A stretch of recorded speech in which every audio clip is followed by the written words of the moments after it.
প্রিয় লিসেনার্স, এখন যে ঘটনাটি আমি আপনাদের সাথে শেয়ার করতে যাচ্ছি, এই ঘটনাটি আমাদেরকে পাঠিয়েছেন নাটোর জেলার গুরুদাসপুর থেকে সাবিনা আপু। সাবিনা আপুর ঘটনার আগেও আমরা বলেছি, আর আগের ঘটনাতে তিনি একটি পুরনো বট গাছের উল্লেখ করেছিলেন। এখন মূলত যেই ঘটনাগুলো আপনাদের সামনে উপস্থাপন করব, এই ঘটনাগুলো এই বট গাছকে নিয়েই। ঘটনাগুলো এই কারণে বলছি কারণ উনি বেশ কয়েকটি ঘটনা আমাদেরকে দিয়েছেন যেটা ওই বটগাছকে কেন্দ্র করেই। ওই বটগাছটি একটি 5 রাস্তার মোড়ে অবস্থিত। স্থানীয়ভাবে ওটি ব্রি গরিলা বটগাছ বা ব্রি গরিলা বটতলা নামেই পরিচিত। হাতে গোনা কয়েক ঘর হিন্দু সম্প্রদায়ের বসবাস রয়েছে ওখানে। বটগাছের নিচেই কালী মন্দির রয়েছে, আর তার ঠিক পেছন দিক দিয়ে বয়ে গেছে একটি ছোট্ট নদী, একদম ছোট একটি নদী। তো মূলত প্রথম যে ঘটনাটি সেটি ওনার বাবাকে কেন্দ্র করে। ওনার আব্বু একজন খুব বিলাসী একজন মানুষ ছিলেন, কাজ কাম খুবই কম করতেন। ছোটবেলা থেকে তিনি সংসারে কোনো কাজ করেছেন বলে আসলে তেমন কেউ বলতেই পারেন না, মানে সংসারের যে কাজগুলো আর কি। ওনার আব্বু ছিলেন পরিবারের বড় ছেলে, সম্ভ্রান্ত পরিবারের কারণে কেউ কখনো তাকে দিয়ে কাজের কথা বলতোও না। সব কাজের লোকরাই করত। আর ওনার আব্বু মূলত যেটি করতেন সেটা হলো বন্ধুদের নিয়ে আড্ডা, গল্প, মাছ ধরা, বাঁশের কঞ্চি দিয়ে শখ করে নানা রকম জিনিস তৈরি করা, এই ধরনের জিনিসগুলো উনি করতে পছন্দ করতেন। আর ওনার প্রধান নেশা ছিল মাছ ধরা। তো এইভাবেই চলছিল ওনার দিন। ওনার আব্বুর এক হিন্দু বন্ধু ছিল সেই হিন্দু পাড়ায়, যার নাম হলো মাখন হালদার। সেও ছিল একজন সম্ভ্রান্ত হিন্দু লোক। তো ঘটনাটি মূলত যখন ঘটে তখন এখন থেকে আরো 27 বছর আগের কথা। 27 বছর আগে, কারণ সাবিনা আপুর বয়স এখন 27 বছর, ওনার জন্মের আগের ঘটনা এটি। তখন ওনার আব্বু তো একজন যুবক ছিলেন আর কি। একদিন ওনার আব্বু সেই হিন্দু বন্ধু, ওনার যে হিন্দু বন্ধু মাখন হালদারের বাড়িতে আসেন। ওই দিন আবার ওই মাখন হালদারের বাড়িতে একটি অনুষ্ঠান ছিল।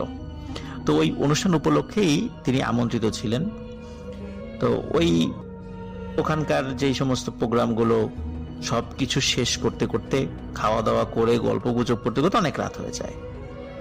তখন ওনার আব্বু বাড়ি ফিরবেন। তো ওনার বন্ধু এবং তার পরিবারের লোকদের থেকে উনি বিদায় নিয়ে বাড়ির পথে পা বাড়ান।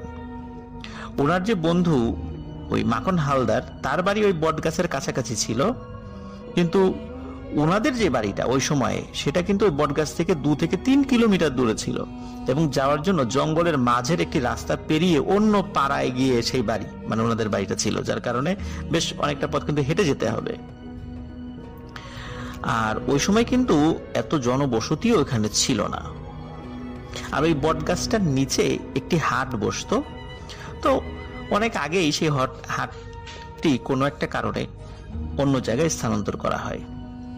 যাই হোক, সাবিনাপুর আব্বু ওনার বন্ধুর পরিবারের লোকদের কাছ থেকে বিদায় নিয়ে বাড়ির পথে হাঁটতে হাঁটতে বট গাছের কাছে যখনই এসেছেন, হঠাৎ করে ওনার আব্বু দেখেন তার সামনে, মানে একদম সামনে আর কি, সেই বট গাছের ডালের সাথে হাতির সুরের মতো মোটা লম্বা কালো কুচকুচে চিকচিক করছে একদম কিছু একটা ঝুলে আছে। এটা কোনো সাপও না, হাতির সুরও না, এটা যে কি জিনিস এটা উনি বুঝতে পারেননি। ওই জিনিসটি এমন ভাবে ইশারা করছে যে ওনার আব্বু যেন আর এক পা সামনে না আগান। এমন একটা ভয়ঙ্কর জিনিস দেখে ওনার আব্বা খুবই ভয় পান এবং পেছন দিকে দৌড়াতে থাকেন এবং গিয়ে ওনার বন্ধুর সেই বাড়িতে যান। ওনার বন্ধুর বাড়িতে গিয়ে সব ঘটনা খুলে বলেন যে এরকম একটা জিনিস উনি দেখেছেন। তখন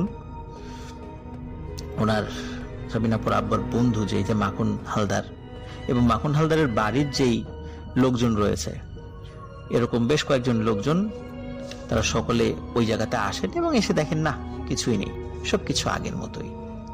এবং তারা যে কাজটি করেন সেটা হলো সাবিনাপুর আব্বুকে তার বাড়ি পর্যন্ত এগিয়ে দেন।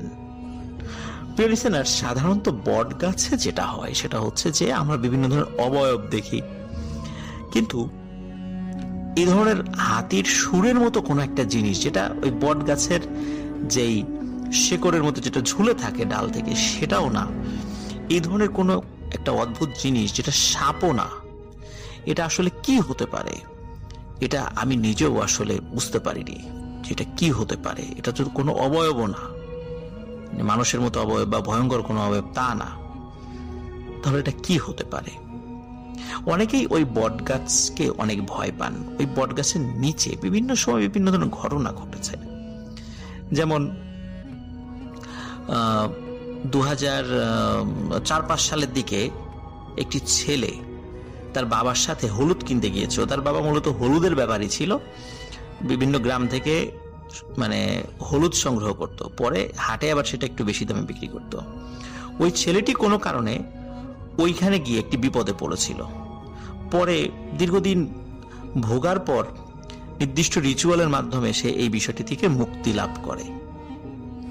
আর আরো একজন মহিলা, ওই গ্রামের একজন মহিলা, এই ঘটনাটি অবশ্য অনেক আগের ঘটনা, সেটি হলো যে ওই বট গাছের পাতা তার ছাগলকে খাওয়ানোর জন্য ছিঁড়েছিলেন বলে তিনি বিশাল এক বিপদে পড়েছিলেন বলে শোনা যায়। এখন এটা কি সে বিপদে বা সে অসুস্থ হয়েছিল, এটা কি মানে ওই বট গাছের পাতা ছেঁড়ার কারণেই কিনা, আবার এমনিতেও হতে পারে। ওখানকার লোকদের এটা একটা বিশ্বাস যে ওই বট গাছে অসংখ্য জিন রয়েছে, যে জিনগুলো হিন্দু জিন, যারা এই বট গাছের কেউ যদি কোনো ক্ষয়ক্ষতি করার চেষ্টা করে তাহলে তারাও ওই ব্যক্তির ক্ষয়ক্ষতি করেন। যাই হোক, এবার চলে যাচ্ছি আমরা সাবিনা আপুর যেই ঘটনাগুলো মানে আমরা পেয়েছি তার সেকেন্ড পার্টে। এই ঘটনা খুব বেশি দিন আগের নয়, এটা 2020 সালে মার্চ মাসের শেষ দিকে, যখন করোনার লকডাউন মানে হবে বা লকডাউন চলছে এমন একটা সময় আর কি। তখন এই সাবিনাপুর খালা শাশুড়ির ছেলে, সে তার পুকুরের মাছ বিক্রি করতে গিয়েছিল ঢাকাতে। গাড়ি নিয়ে গিয়েছিল, গাড়িতে করে মাছ নিয়ে গিয়েছিল। তো ঢাকা থেকে তিনি বাড়িতে ফিরছেন, তো আসার পথে তাকে মানে ওই গাড়ি সহ 4 থেকে 5 কিলোমিটার দূরে তিনি গাড়ি রাখতে বাধ্য হন, কারণ এরপরে আর গাড়ি নিয়ে যাওয়াটা একটু ঝামেলা ছিল, কারণ ওই সময় লকডাউন চলছে, রাত তখন আনুমানিক 1:30 বাজে। তো সে যেদিক দিয়ে যাবে সেই বাজার থেকে 2টা রাস্তা গেছে, একটা বট গাছের পাশ দিয়ে গেছে একটু ঘুরে, আর আরেকটা সোজা পাকা রাস্তা ধরে একটা শর্টকাট রাস্তা। তো সেই শর্টকাট রাস্তায় সেখানেও লকডাউনের জন্য পুলিশ টহল দিচ্ছিল। তখন তিনি ভাবলেন, এখন যদি শর্টকাট রাস্তা দিয়ে তিনি যান তাহলে পুলিশের নানা রকম প্রশ্নের সম্মুখীন হতে হবে। যেহেতু ওনার গাড়িটা দূরে, আবার সাথে কেউ নাই, তাহলে কি প্রমাণ দেবেন যে তিনি মাছ বিক্রি করতে গিয়েছিলেন? এই কারণে তিনি ভাবলেন, যাই হোক, ঘোড়া রাস্তা হোক, উনি বট গাছের ওই দিকটা দিয়েই যাবেন, যা হয় হবে।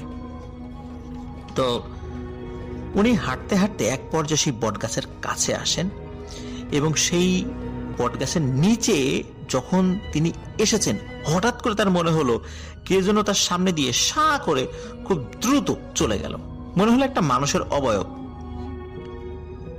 একটা মানুষের অবয়বের যে অনুভূতি, তার মানে কারো পাশ দিয়ে যদি সা করে চলে যায়, ঠিক একটা মানুষের যেরকম অনুভূতি হয় ঠিক তেমন। কিছুক্ষণ পরে মনে হলো যেই দিক দিয়ে গিয়েছে ওই মানে অবয়বটি আবার উল্টো দিকে সা করে চলে আসে। মনে হলো একটা বাতাসের মতো কিছু একটা উনি দেখলেন, 2 বারই যে গেল এবং আসলো, কিন্তু জিনিসটা কি উনি বুঝতে পারছিলেন না। উনি কিন্তু ওই বট গাছটার সম্পর্কে খুব ভালো মতোই জানতেন। তিনি বুঝতে পারলেন এইবার উনি একটা বিপদে পড়ে গিয়েছেন। এমনিতেই তো লকডাউন, মানুষজন তো খুব একটা বেশি বের হয় না, তারপরে এই বট গাছের এখানে এসে এরকম একটা বিপদে পড়লেন উনি। এখন উনি কি করবেন, কোন দিকে যাবেন? আর একদিকে যে যাবেন সেদিকে তো পুলিশ টহল দিচ্ছে। উনি খেয়াল করলেন যে ওই বট গাছের নিচে একটা মাচা তৈরি করা আছে, ওটা মানুষের বসার জন্য। ওই বট গাছের পাশে দুটো দোকান রয়েছে, তো ওই দোকানের যারা মানে ক্রেতা বা ওখানে আবার কেউ চা খেতে আসে, তো তারা এসে বট গাছের নিচে ওই মাচার উপরে বসে একটু বিশ্রামের জন্য। তো যেহেতু ওই সময়টা গরমকাল ছিল, বাংলাদেশে 2020 সালে যখন লকডাউন দেয় তখন কিন্তু গরমের সময় লকডাউন দেওয়া হয়েছিল মূলত। তো গরমকাল হওয়ার জন্য তখন ওই মাচায় একজন মানুষকে উনি মনে হলো দেখতে পেলেন। প্রথমে তিনি খেয়াল করেননি, পরে সাহস করে সামনে এগিয়ে যান। উনি ভয় পেয়েছিলেন যে এটি কি মানুষ না আবার অন্য কিছু, কিন্তু দেখে মনে হচ্ছিল যে মানুষ। তখন তিনি সেখানে যান এবং একটু গলা খাকারি দেন। আর যখন গলা খাকারি দিয়েছেন তখন ওই যে লোকটি মাচায় বসে আছে তখন বলে, এই কে এত রাতে তুমি? তখন আবার ইনি আবার উত্তর দেন যে আমি অমুক। তখন এই লোকের একটু চিন্তা হয়, যিনি বসে আছেন আর কি, উনি আসলে মানুষই ছিলেন মূলত। উনি চিনতে পেরেছিলেন তাকে, সাবিনা পরি আত্মকে চিনতে পেরেছিলেন। তখন সে বলে যে আরে ভাই, আপনি এত রাত্রে কই গেছিলেন? তখন বলে যে আমি তো ভাই ঢাকা থেকে আসতেছি, মাছ নিয়ে গেছিলাম বিক্রি করার জন্য।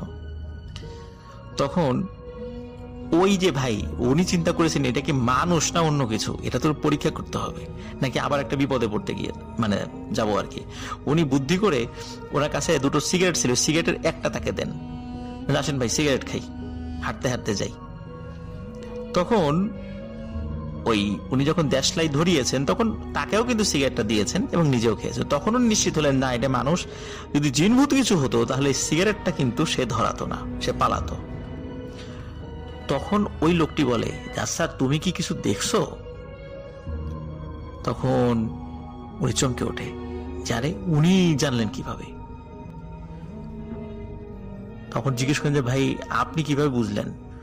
তোমার সামনে দিয়ে যে কিছু একটা গেছে এটা আমিও দেখছি, আমি নিজেও দেখে ভয় পাইছি এবং আবারও সামনে দিয়ে গেল, তখন আমি দেখছি, আমি বুঝছি যে তুমি ভয় পাইছো। তা আমি তোমাকে ডাকতাম, আমি নিজেও ভয় পাইছি, আমি নিজেও চিন্তা করছিলাম তুমি মানুষ না অন্য কিছু। মানে দুজন দুজনকেই আসলে একে অপরকে মানে প্রথমে ভয় পেয়েছিলেন যে এরা কি মানুষ না অন্য কিছু। যাই হোক, এরা দুজনই মানুষ ছিলেন। তো ওই বটগাছটি ঘিরে অনেক ঘটনা তো প্রচলিত আছে, টুকটাক ছোটখাটো অনেক ঘটনা প্রচলিত আছে। এরকম বাংলাদেশে অসংখ্য গাছ রয়েছে, যেই গাছকে কেন্দ্র করে অনেক ধরনের ঘটনাই আমরা শুনতে পাই। তেমনই একটি বটগাছের ঘটনা সাবিনা আপু আমাদেরকে শেয়ার করেছিলেন। অসংখ্য ধন্যবাদ সাবিনা আপু আপনার পাঠানো চমৎকার একটি ঘটনার জন্য।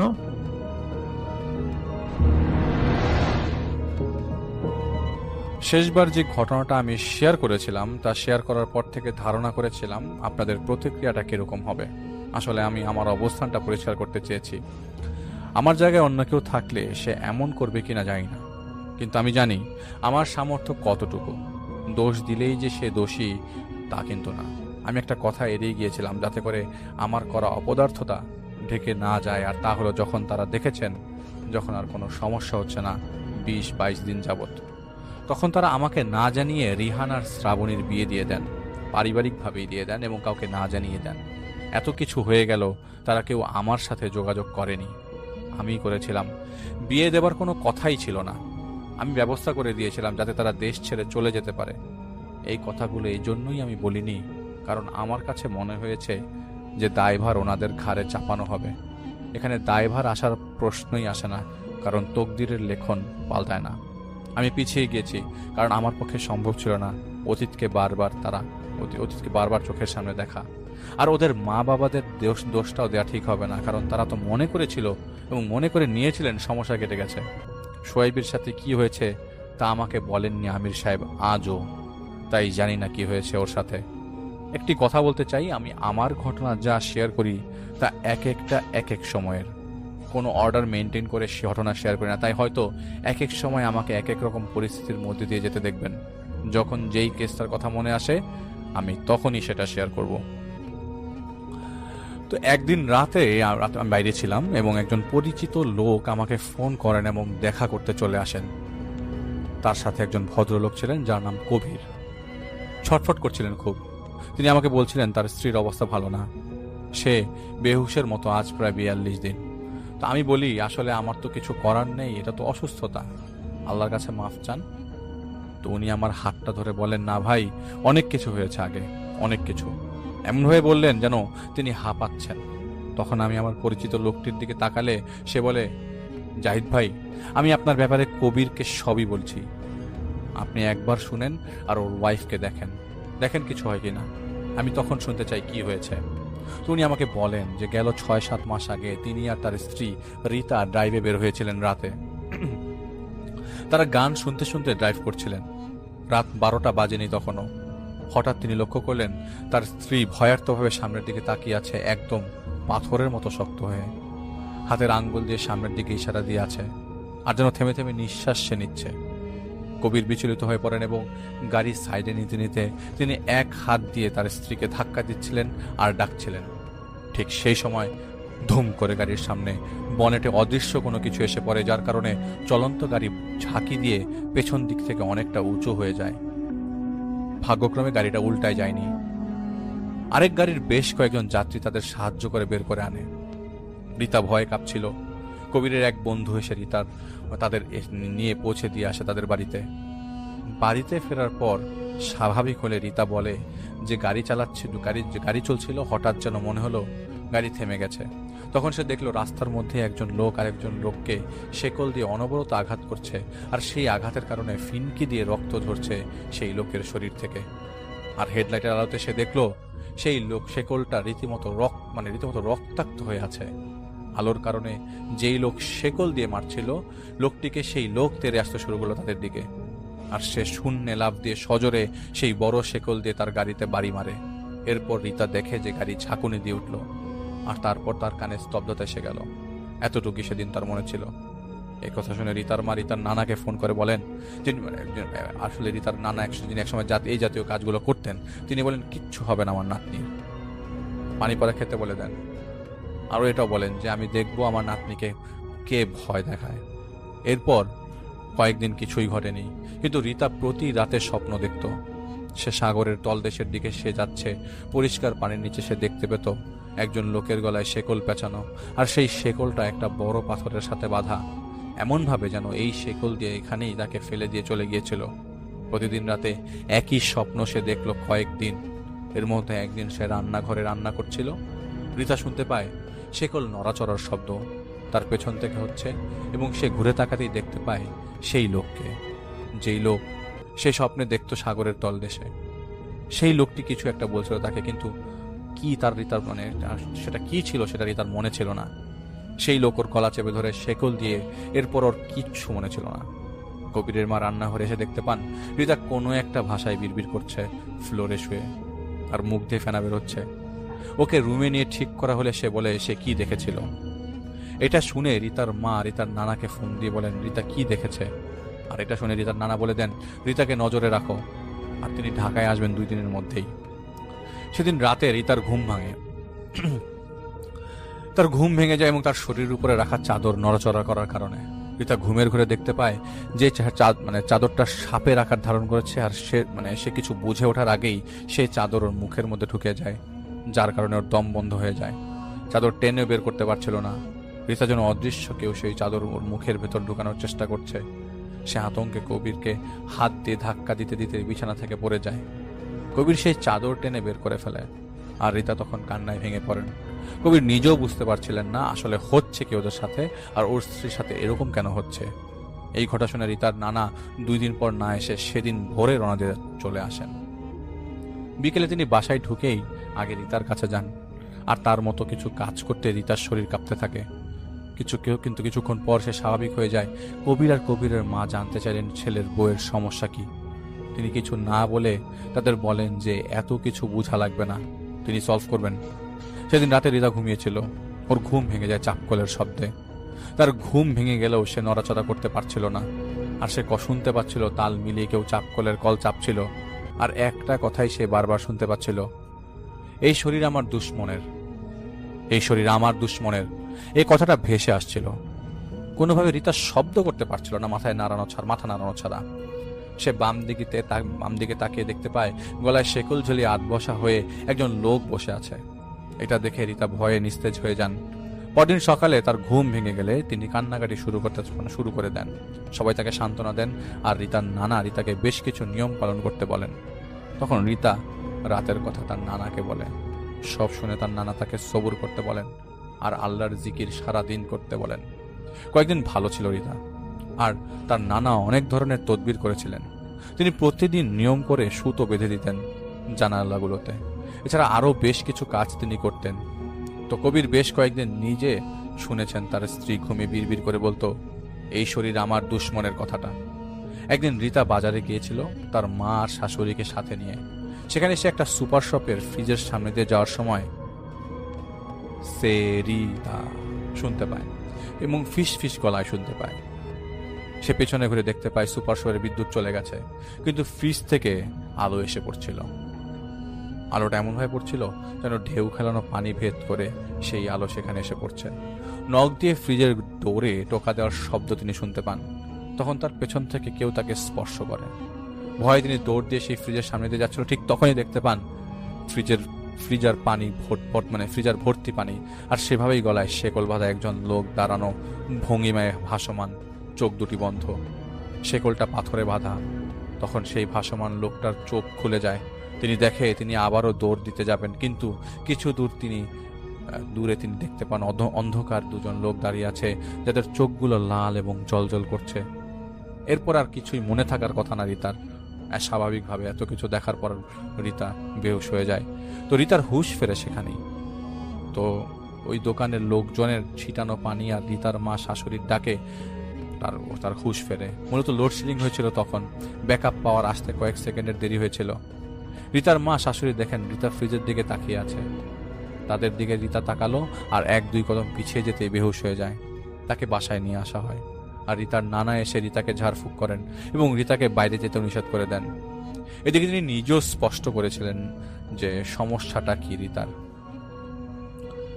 তো সেদিন রাতে রীতার স্বপ্নে দেখতে পায় তাকে সেই শেকল গলায় বাঁধা লোকটি টেনে হিচড়ে নিয়ে যাচ্ছে একটা কবরের পাশে, আর তাকে ধাক্কা দিয়ে সেই কবরের মধ্যে ফেলে দেয় সেই শেকল জড়ানো লোকটি। তো সেই কবরের ভেতরে রীতা একটি আধ বসা লাশ দেখতে পায়, যে নিজের কাফনের কাপড় গিলছিল। লাশটার এক চোখ কোটরের বাইরে ঝুলে আছে, আরেক চোখ কোটরের ভেতরে যেন শুকিয়ে ছোট হয়ে গেছে। সেই সময় সেই শেকল গলায় জড়ানো লোকটি রীতাকে সেই লাশের সাথে জ্যান্ত কবর দিয়ে দেয়। রীতা অন্ধকারে মাটি ধাক্কা দিতে লাগলো এবং ব্যর্থ হওয়া সত্ত্বেও ধাক্কা দিতে থাকে। তখন সেখানে মাটি চাপা অবস্থায় রীতা টের পায় সেই আধ বসা লাশটি নড়াচড়া করছে। চাপা ফিসফিসানো একটা কথা ভেসে এলো, যেন সেই লাশটা নিজেই বলছে। আর ঠিক তখনই সেই লাশটা তার গলা চেপে ধরে। এদিকে বাস্তবে চিৎকার দিতে দিয়ে রীতার ঘুম ভেঙে যায়। আলো জ্বালালে কবির দেখতে পায় রীতার শরীরে বিছানার অংশে আর ফলে রীতিমতো আধো ভেজা মাটি ছড়িয়ে ছিটিয়ে আছে। রীতার নানাকে ডেকে নিয়ে আসা হয়। এদিকে রীতা ভয়ে কান্না করছিল। কবির অনেকটা রাগের মাথায় রীতার নানাকে বলছিলেন যে, নানা কি হচ্ছে এগুলো, আপনি নিজে বলেন না এবং সলভও করছেন না, কাহিনী কি এর, আর ঘরের ভেতরে হচ্ছেটা কি, এত মাটি কোথা থেকে এলো? কিন্তু বরাবরের মতো নানা এড়িয়ে যান আর বলেন যে ঠিক হয়ে যাবে রীতা, এটা কোনো কিছু না। ওর নানার উপর বিশ্বাস করতে না পেরে কবির তার এক বন্ধুর পূর্ব পরিচিত একজন পুরোহিতের কাছে যান। পুরোহিত তাদের একদিন পর যেতে বলেন। এদিকে রীতার অবস্থা ধীরে ধীরে খারাপ হতে থাকে এবং সে খাওয়া দাওয়া ছেড়ে দেয়। পুরোহিত তাদের বলেন যে, দেখো, পূর্ব শত্রুতা থেকে কোনো প্রবল শক্তি তোমার স্ত্রীর উপর শোধ নিচ্ছে। আগে একবার জানার চেষ্টা করে অতীতে কিছু ঘটেছিল কিনা জানো, না হলে আমি সাহায্য করতে পারবো না। তো পুরোহিতের কথায় কবির বাসায় এসে রীতার মাকে জিজ্ঞেস করে, মা, আগে কি কখনো কোনো কিছু হয়েছিল ছোট থাকতে? তো রীতার মা বলে, না বাবা, এমন কিছু তো কখনো হয়নি। সেই কথা পুরোহিতকে জানানো হলে তিনি বলেন, দেখো, আমার গণনা ভুল হয় না। রীতার পরিবারের কারোর সাথে কোনো সমস্যা আগে হয়েছিল কিনা দেখো। তখন কবির বলে যে, দাদু, রীতার নানা কিন্তু জিন ছাড়াতেন আর এখনো এটাই করেন। আর উনি কিন্তু রীতার সমস্যা শুরু হওয়া থেকে এখনো আমাদের বাসায় আছেন, আর তিনি নিজেও অনেক কিছু করছেন, কাজের কাজ কিছুই হচ্ছে না। আর জিজ্ঞেস করলেও তিনি বলেন না কি হয়েছে ওর। পুরোহিত বলেন, তাহলে তো সমস্যার গোড়া সেখানেই, কারণ দুশ্মনে যদি থাকে তাহলে তার সাথেই আছে। আর রীতা তো তার বংশধর, তাই না? ওনাকে যে জিজ্ঞেস করো ভালো করে। তো কবির বাসায় ফিরে এসে অনেক জোর করে রীতার নানাকে কিন্তু তিনি বলেন যে তিনি নিজেও জানেন না তার নাতিকে কে ভয় দেখাচ্ছে, আর তিনি নিজেও চেষ্টা করে যাচ্ছেন জানার জন্য কে এত সাহস কে দেখাচ্ছে। রিতার নানা সেদিন অনেক ঝাড়ফুঁক করেন, এমনকি সেই জিনকে আনার চেষ্টা করেন, কিন্তু সফল হননি সেদিন। 2 দিন পর রাতে রিতার ঘুম ভেঙে যায় চাপকলের শব্দে। রিতা উঠে দেখতে পায় কবির তার পাশে নেই। সে দেখতে পায় কবির মেঝেতে পড়ে আছে, আর তার পাশে শেকল গলায় ঝুলানো সেই লোকটি দাঁড়িয়ে আছে। রিতা চোখ বন্ধ করে চিৎকার দিতে শুরু করে, আর তখনই কবির ঘুম থেকে উঠে যায়, রিতাকে শান্ত করার চেষ্টা করে। রিতার নানা এসে দোয়া দরুদ পরে ফু দিয়ে বলে, রিতা বলতো কি দেখেছিস? তো রিতা কোনোভাবে বলে যে সে কি দেখেছে। সেদিন দুপুরবেলা রিতার ঘর থেকে একটা চিৎকারের শব্দ আসে। রিতার শাশুড়ি যে রিতাকে বেহুশ অবস্থায় পড়ে থাকতে দেখে, তাকে হাসপাতালে নিয়ে যাওয়া হয়, পরে তাকে রিলিজ করে দেওয়া হয় সমস্যা না থাকবার কারণে। তো রিতাকে বারবার জিজ্ঞেস করার পরেও সে বলেনি কি দেখেছিল সে। এর মধ্যে আরেকজন হুজুরকে এনে দেখানো হয়। কাজ না হওয়ায় সেই পুরোহিতের কাছে কবির আবার যান। সব শুনে সেই পুরোহিত রিতার বাসায় যান কবিরের খুব চাপাচাপির করার কারণে। তিনি রিতাকে বসে আসন বসান, আর তার মতো কিছু কাজ তিনি করছিলেন। হঠাৎ রিতা দাঁড়িয়ে যায় আর দোলুত্র শুরু করে। পুরোহিত সাহেব কিছু বলার আগেই রিতার নানা জিজ্ঞেস করে, কে তুই, নাম বল তোর। তখন রিতা ওর নানার দিকে এমনভাবে তাকিয়ে থাকে যেন সে সুযোগ পেলে তার ক্ষতি করবে। তাকে বারবার জিজ্ঞেস করার পরও সে উত্তর দিচ্ছিল না। পুরোহিত সাহেবের কোনো কথার উত্তরই দিচ্ছিল না তখন। তো রিতার নানা উঠে যান। তার হাতে থাকা পুরোহিত সাহেবের তার হাতে থাকা তসবি রিতার গলায় পরিয়ে দিয়ে রিতার চুল ধরে বলে, এখন আর কোথাও যেতে পারবি না, তুই কে বল বজ্জাত। তখন রিতা ফ্যাস ফ্যাস গলায় বলে, এই শরীর আমার দুশ্মনের, এটা কেবল আমার আর কারণ না। রিতার নানা রাগে ফেটে পড়েন আর রিতার চুল ধরে বলেন, আমার নাতনিকে ছাড় বজ্জাত, নাইলে আজ তুই যেতে পারবি না এখান থেকে জিন্দা। রিতা ঘাড় ঘুরিয়ে তাকায় তার নানার দিকে। রিতার নানা কাঁপতে শুরু করেন আর তিনি পড়ে যান দাঁড়ানো অবস্থা থেকে। রিতার গলায় দেওয়া তসবিটা ছিঁড়ে যায় আর সে তার নানার দিকে তাকিয়ে বলে, তুই কি মনে করেছিলি তুই আমাকে বন্দি করবি? তখন পুরোহিত কিছু করছিলেন না। রিতা তার কিরমির করে এক অদ্ভুত শব্দ করছিল, আর ঘরের মধ্যে যেন সবকিছু এক ঝটকা এলোমেলো হয়ে গেল। আর রিতা লাফ দিয়ে জানালার উপরে চড়ে বসে। রিতার নানা উঠে বসে দোয়া পড়তে শুরু করে, না তখন রিতার ভেতরে থাকা সেই শক্তিটা বলতে শুরু করে, जाहिर मैंने तुझे कहा था मैं दोबारा लौटूंगा। मैं शिकार करता रहूंगा तेरे बच्चे को, एक एक को मारूंगा तेरे खुदा के नाम पर, तेरे नापाक नस्ल को बर्बाद कर दूंगा तेरे खुदा के नाम पर। কামিনে বলেই রিতা সেই জানালা থেকে লাফ দিয়ে পাশের দেয়ালের উপর পড়ে যায় আর বেহুশ হয়ে যায়। পুরো বাড়িতে আতঙ্ক ছড়িয়ে পড়ে। এদিকে রিতার মুখ দিয়ে ফেনা বেরিয়ে আসে। অনেক কষ্ট করেও রিতার জ্ঞান ফেরানো যায়নি। হাসপাতালে নিলে জানা যায় রিতার ব্রেন স্ট্রোক হয়েছে। পরে সুস্থ হয়ে বাড়ি ফেরার কয়েকদিন পর থেকেই সেই জিন ওকে আবার ধরে, আর তারপর থেকেই বেহুশের মতো সারা দিন রাত ঘুমিয়ে রয়েছে রিতা। তাকে ডাকলে বা কিছু করলে শুধু মুচকি হাসে, আর তারপর আবারও শুয়ে পড়ে। খাবার দাবার কোনো কিছুই সে খায় না। অনেক জন কেনে দেখানো হয়েছে, কিন্তু কোনো কাজ হয়নি কোনোভাবেই। কবি রীতিমতো কাঁদছিলেন কথাগুলো বলার সময়। আমি তাকে বলি যে ঠিক আছে, আমি আগে রাতে কথা বলে দেখি কিছু জানতে পারি কিনা। আমি তাকে জিজ্ঞেস করি রিতার নানা কোথায়। সে বলে সেদিনের পর সে রিতার নানাকে বাসা থেকে চলে যেতে বলেছিল, আর তিনি চলে গিয়েছিলেন। তো আমি কবিরকে বলি, আপনি বাসায় যান, আগে আমি জেনে নেই সমস্যাটা কি, তারপর দেখি আল্লাহ কি রেখেছেন সামনে। তাই বলে তাকে বিদায় দিয়ে চলে আসি। রাতে আমির সাহেবকে ডাকলাম, ঠিকানাটা দিয়ে বললাম, দেখুন তো রিতা নামের মেয়েটার পেছনে কে পড়েছে। যা শুনলাম তা থেকে ধারণা করতে পারি যে মেয়েটার নানার সাথে সেই জিনটার শত্রুতা, আর এই জন্যই আজ রিতার পেছনে লেগেছে, আর হুমকি তো দিচ্ছে, সাথে রিতাকে ভয় দেখাচ্ছে। উনি বললেন, মেয়ের নানার সাথে কিভাবে শত্রুতা তা কি জানো? আমি বলি, উনি এই কাজগুলোই করেন যা আমরা করি, আর এই কারণেই অনেক বছর আগে কিছু হয়েছিল যার কারণে সে ওনার বংশের পেছনে লেগেছে। আমির সাহেব শুনে আমাকে বলেন, আগে ভালো করে দেখে নাও আর বুঝে নাও সমস্যাটা কি। আগে যে দেখে আসো কে সে কথা বলতে চাইলে কথা বলো, না চাইলে জোর করো না, আর একদম স্বাভাবিক থাকার চেষ্টা করবে যাতে সে তোমাকে শত্রু ভেবে না যেন ধরে। ওনার কথা মতো আমি পরদিন যাই, যে দেখতে পাই হাত পা ছড়িয়ে শুয়ে আছে রিতা ঘুমের মতো করে। আমি কাউকে কোনো রকমের শব্দ করতে দেই না। আমি রিতার নানার সাথে দেখা করতে চাই। যেহেতু মনোমালিন্য ছিল, তারপরও রিতার অবস্থা দেখে ওর নানা আসেন, আর আমি তাকে শক্তভাবেই জিজ্ঞেস করি, আমাকে বলুন তো নানা, সমস্যাটা কি? তিনি রাজি হচ্ছিলেন না। একসময় তিনি আমাকে কিছু বলতে চাইছিলেন। ঠিক সেই সময় আমি দেখতে পাই রিতার নানার ঘাড়ের পেছন দিক থেকে একটা হাতে সোনার গলা চেপে ধরে। আমি ছাড়ানোর চেষ্টা করছিলাম, কিন্তু কাজ হচ্ছিল না। আমি রিংটা বের করে ওনার কপালে লাগালাম, তাতেও কাজ না হয় আমি অবাক হয়ে গিয়েছিলাম। আল্লাহর রহমতে রিতার নানা গলা চাপ দিয়ে রাখা সেই শক্তিটা তাকে ছেড়ে দেয়, আর আমি তাকে টেনে তুলে এক ঘরের বিছানায় শুয়ে দিই। তিনি একটু সুস্থ হলে আমি সেই ঘর থেকে বের হয়ে রিতার ঘরে যাই আর জিজ্ঞেস করি কেন এসব কিছু হচ্ছে। তখন রিতার ভেতর থেকে সেই শক্তিটা আমাকে বলে, বাত ইস লড়কি কি নেহি, ইসে মে খুদ দফনা দুঙ্গা আপনি দুশ্মন কি নাম পর। এই কথাগুলো বলে কি বোঝাতে চাচ্ছিল আমি বুঝতে পারছিলাম না। তাই আমি রিতার নানা যেই ঘরে বিশ্রাম নিচ্ছিলেন সেই ঘরে যে রিতার মা আর শাশুড়িকে আমাদের দুইজনকে কিছু সময়ের জন্য একা ছেড়ে দিতে বলি। আমি শুধু রিতার নানার চোখে তাকিয়েছিলাম, কোনো কথার উত্তর তাকে দিইনি। এক পর্যায়ে তিনি আমাকে বলেন, আমার নাতিটাকে ঠিক করতে পারবে? আমি বলি, আমার নানা আমি জানি না কি হবে, কিন্তু তার আগে জানার দরকার কি হয়েছিল। তিনি তখনও আমাকে বলেননি। বারবার কিছু বলতে যেয়ে থেমে যাচ্ছিলেন, কিন্তু তার চোখ দেখে আমার মনে হচ্ছিল উনি হয়তো চাপের কারণে কিছু বলতে চাইছেন না। তাই আমি সেখান থেকে চলে আসি। সেদিন রাতে আমির সাহেবকে বলি আমি যে ওর নানা মুখই খোলেননি, নিজেকে অনেক কিছু মনে করে, ভাব দেখায় আমার সামনে, তাই চলে এসেছি। আর ওই জিন তো হুমকি দিচ্ছেই। তিনি আমাকে বলেন, কাল আবার যাও, এবার সে বলবে তোমাকে। আমি বললাম, সে আজ বলেনি, কাল বলবে কিভাবে? তিনি আমাকে বলেন, আগে যাও না, ওনাকে রিতার সামনে নিয়ে যাও, বাকিটা আপনা আপনি হতে থাকবে।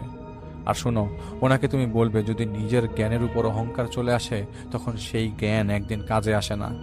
উনি মনে করেছিল সেই জিনকে তিনি পুনরায় কবজা করতে পারবেন, কিন্তু তিনি তা পারবেন না। তার জ্ঞান তার সাথে আর নেই, তিনি এখন শূন্য। আর কোনোদিন তিনি কিছুই করতে পারবেন না যতদিন পর্যন্ত তিনি নিজেকে পরিষ্কার করতে না পারেন। উনি যদি আজকে না বলেন এই কে জিন, তাহলে এমন তো না যে আমরা জানতে পারবো না। আমরা জানার চেষ্টা করছি আর জেনেও যাব একদিন, ততদিনে দেরি হবে শুধু, আর কিছুই না। নিজেকে সবার চেয়ে বেশি জ্ঞানী ভাবা যায় কেবল আয়নার সামনে দাঁড়ালে। বাস্তবে কে কতটুকু জ্ঞানী তা তার কর্মই প্রমাণ করে। আমির সাহেবের ইশারাটা আমি বুঝেছিলাম, তাই পরদিন আসরেই আমি যাই সেখানে আর রিতার নানাকে রিতার সামনে নিতে চাই, এবং তিনি যেতে চাননি। তখন আমি আমির সাহেবকে বলা কথাগুলো তাকে বলি, রিতার মা মানে তার মেয়ের সামনে। আমি এটাও বলি যে আপনার বাবা দেরি করে ক্ষতি করাচ্ছেন আপনার মেয়ের। উনি ভাবছেন কেবল উনিই সমস্যার সমাধান করতে পারবেন, কিন্তু উনি ভুলে গেছেন কর্মফল নামে একটা জিনিস আছে। তখন রিতার মায়ের চাপাচাপিতে তিনি রাজি হন। আমি ওনার সাথে মাগরিবের নামাজ পড়ি একসাথে। এরপর তিনি আমাকে বলতে শুরু করেন। আগে বলে রাখা ভালো, ওনার নাম জহির উদ্দিন। তখন 91 সাল। আমি আবারও বলছি, উনি আমাকে 1991 সালের কথা বলছিলেন। তিনি তখন বিহারে এক মাদ্রাসার শিক্ষক ছিলেন। সেই মাদ্রাসার বড় হুজুর জিন ছাড়াতেন এবং তদবিরের কাজ করতেন, আর ইনি ছিলেন তার ছাত্রের মতো। বড় হুজুর মারা যাওয়ার পর থেকে তিনি এই কাজগুলো করছিলেন। একদিন তার মাদ্রাসায় একজন লোক আসেন তার 1 মাসের শিশু বাচ্চাকে নিয়ে, যার পুরো শরীর নীল এবং ঠান্ডা ছিল। তো শিশুর বাবা বলছিলেন, জন্মের কয়েকদিন পর থেকে বাচ্চা খাবার দাবার খায় না, নড়াচড়া করে না, কান্নাকাটি করে না। দেখেন, গেল কয়েকদিন ধরে শরীর থেকে পচা গন্ধ আসে আর পেটও ফুলে গেছে। তিনি বাচ্চাটাকে দেখার সাথে সাথে 2 পা পিছিয়ে যান আর বাচ্চাটাকে মাটিতে রাখতে বলেন তাকে। তিনি বলেন, তুমি দেখো না যে তোমার বাচ্চাটা মরে গেছে, পেট ফুলে গেছে? তখন সেই লোক বলে, হুজুর বলেন কি, আমার বাচ্চা তো নড়াচড়া করে, ওই যে দেখেন চোখ খোলা। তখন তিনি আরেকটু এগিয়ে এসে দেখতে পান যে বাচ্চাটা নড়াচড়া করছে আর আসলেই তাকিয়ে আছে, কিন্তু বাচ্চাটার চোখ গলে গেছে আর শরীরেও পচন লেগেছে, যা বাচ্চাটার বাবা দেখছে না। উনি তো বুঝতে পেরেছেন সমস্যা কি, তাই তিনি বাচ্চাটার চারপাশে একটা গোল দাগ দিয়ে এবং বাচ্চাটার বাবাকে বলেন, চুপচাপ বসে থাকো, যা কিছু হবার হোক, তুমি কিন্তু ভয় পাবে না, বসে থাকবে। বলেই তিনি একটা বেত নিয়ে আর একটা গোল দাগ মাটিতে এঁকে বসেন এবং কিছু আয়াত পড়তে পড়তে মাটিতে লাঠির বাড়ি মারতে লাগলেন। এক একটা বাড়িতে সেই শিশুটি শুয়ে থাকা অবস্থায় কেঁপে উঠছিল, আর এক সময় শিশুটি মাথা ডান দিকে বাম দিকে অনবরত নাড়াতে থাকে, আর একটা শব্দ হয়ে ফুলে থাকা পেটটা ফেটে যায়, আর সেখান থেকে পচা গলা অংশ এবং লাশ খেকো পোকা বেরিয়ে পড়ে। আর সেই অবস্থায় সে শিশুটি দাঁড়িয়ে যায়, শূন্যে একটা লাফ দেয় এবং নিচে পড়ে যায়। এই ঘটনা দেখে শিশুটির বাবা ভয়ে পালিয়ে যায়। পরে শিশুর বাবার সাথে আসা লোকজন জানতে চায়, হুজুর কি হয়েছিল? উনি বলেন যে বদজিন আসর করেছিল, যখন বাচ্চাটা মরে গেছে তখনই, হয়তো ওই বাচ্চাটাকে মেরেছিল। এখন তো জিনটা পালিয়ে গেছে, তাই জানতে পারলাম না কি কারণে সেই কাজ করেছে। সেই জিন বাচ্চার ভেতরেই ছিল, যার কারণে তোমাদের মধ্যে হয়েছে, মানে সেই বাচ্চাটা জীবিত, মানে তোমাদের মনে হয়েছে বাচ্চাটা জীবিত, কিন্তু তোমরা যখন এখানে এনেছিলে তখনই আমি বুঝে গিয়েছিলাম যে কি হয়েছে। যা হবার হয়ে গেছে, বাচ্চাটাকে দাফন দিয়ে দাও। পরে তারা লাশ নিয়ে চলে যায়। এর কয়েকদিন পর তিনি রাতের স্বপ্নে দেখতে পান সেই বাচ্চাটার বাবা একটা বট গাছের দিকে যাচ্ছে, আর সেই গাছ থেকে একটা দড়ি ঝুলে পড়ে নিচের দিকে। সেই দড়ি সেই লোক গলায় বাঁধে, আর তখনই সেই দড়িটা গাছের উপর থেকে কেউ টেনে তুলে আর সেই লোক ফাঁসিতে ঝুলে যায়। এটুকু দেখেই তার ঘুম ভেঙে যায়। সেদিন দুপুর নাগাদ তিনি জানতে পারেন সেই গ্রামের শেষের দিকে সীমানায় থাকা একটা বট গাছে সেই বাচ্চাটার বাবা ফাঁসিতে ঝুলছে। সেই লোককে কবর দেওয়া হয় জানাজা না পড়িয়ে। গ্রামের আরেক কোণে থাকা বন জঙ্গলের মধ্যে তাড়াহুড়া করে দাফন দেওয়া হয়। তো উনি কি এমন গুরুত্ব দেননি। সেদিন তিনি কোনো কাজে পাশের গ্রামে গিয়েছিলেন। ফিরতে ফিরতে সন্ধ্যা পার হয়ে রাত হয়ে গেছে। হেঁটেই ফিরছিলেন তিনি।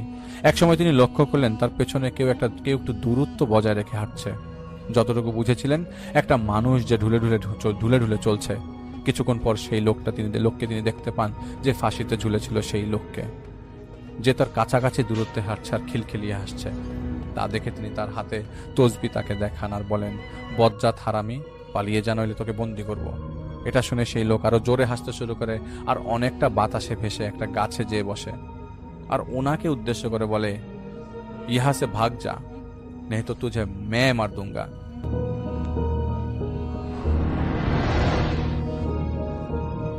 তো শুরুতে যে ঘটনাটা শেয়ার করবো এটা আমাকে পাঠিয়েছেন সুজন ভাই।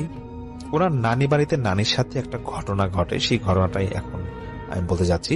এটা 2001 সালের একটা ঘটনা। ওনার নানি বাড়িতে ফ্যামিলি মেম্বার ছিল 6 কি 7 জন। তো ওনার ছোট খালাটা, মানে সুজন ভাইয়ের ছোট খালার তখন মাত্র বিয়ে হয়। আর সেই ছোট খালার শ্বশুর বাড়ি ছিল ওনার নানি বাড়ির থেকে প্রায় 2-3 গ্রাম দূরে।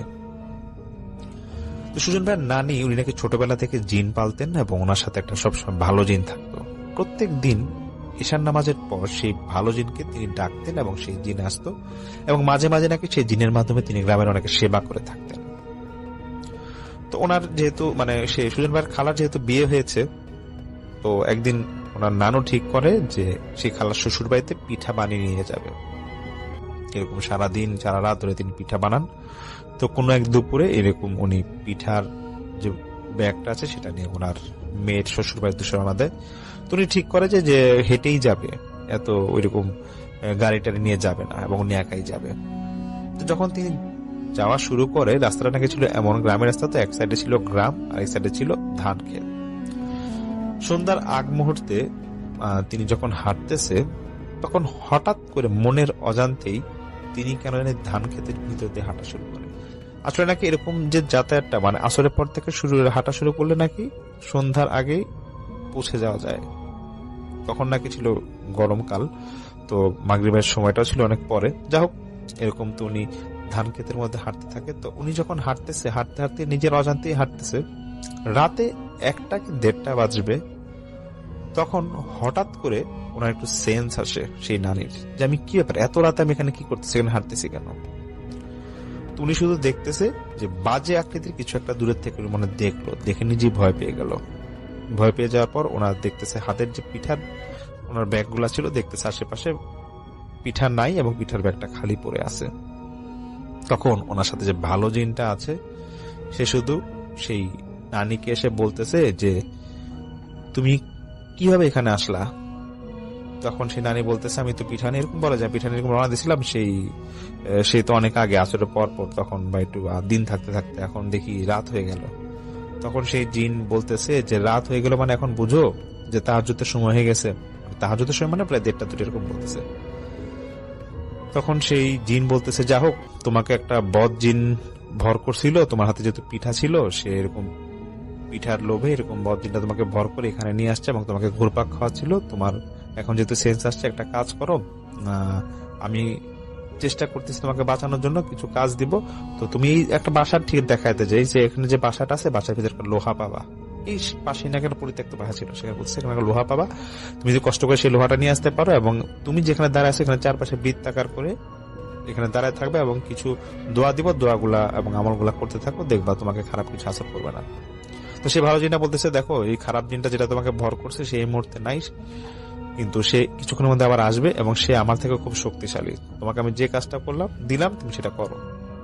তখন সেই নানি ওই পাশে যে পরিত্যক্ত বাসাটা ছিল সেখান থেকে, ঠিক ধান ক্ষেত্রের পাশে নাকি ছিল, সেখান থেকে কিছু একটা লোহার শাবলের মতো কিছু একটা ছিল, সেটা নিয়ে তিনি বৃত্তাকার করে ওই সেই বৃত্তের মধ্যে বসে এবং উনি অনেক আমল করতে থাকে।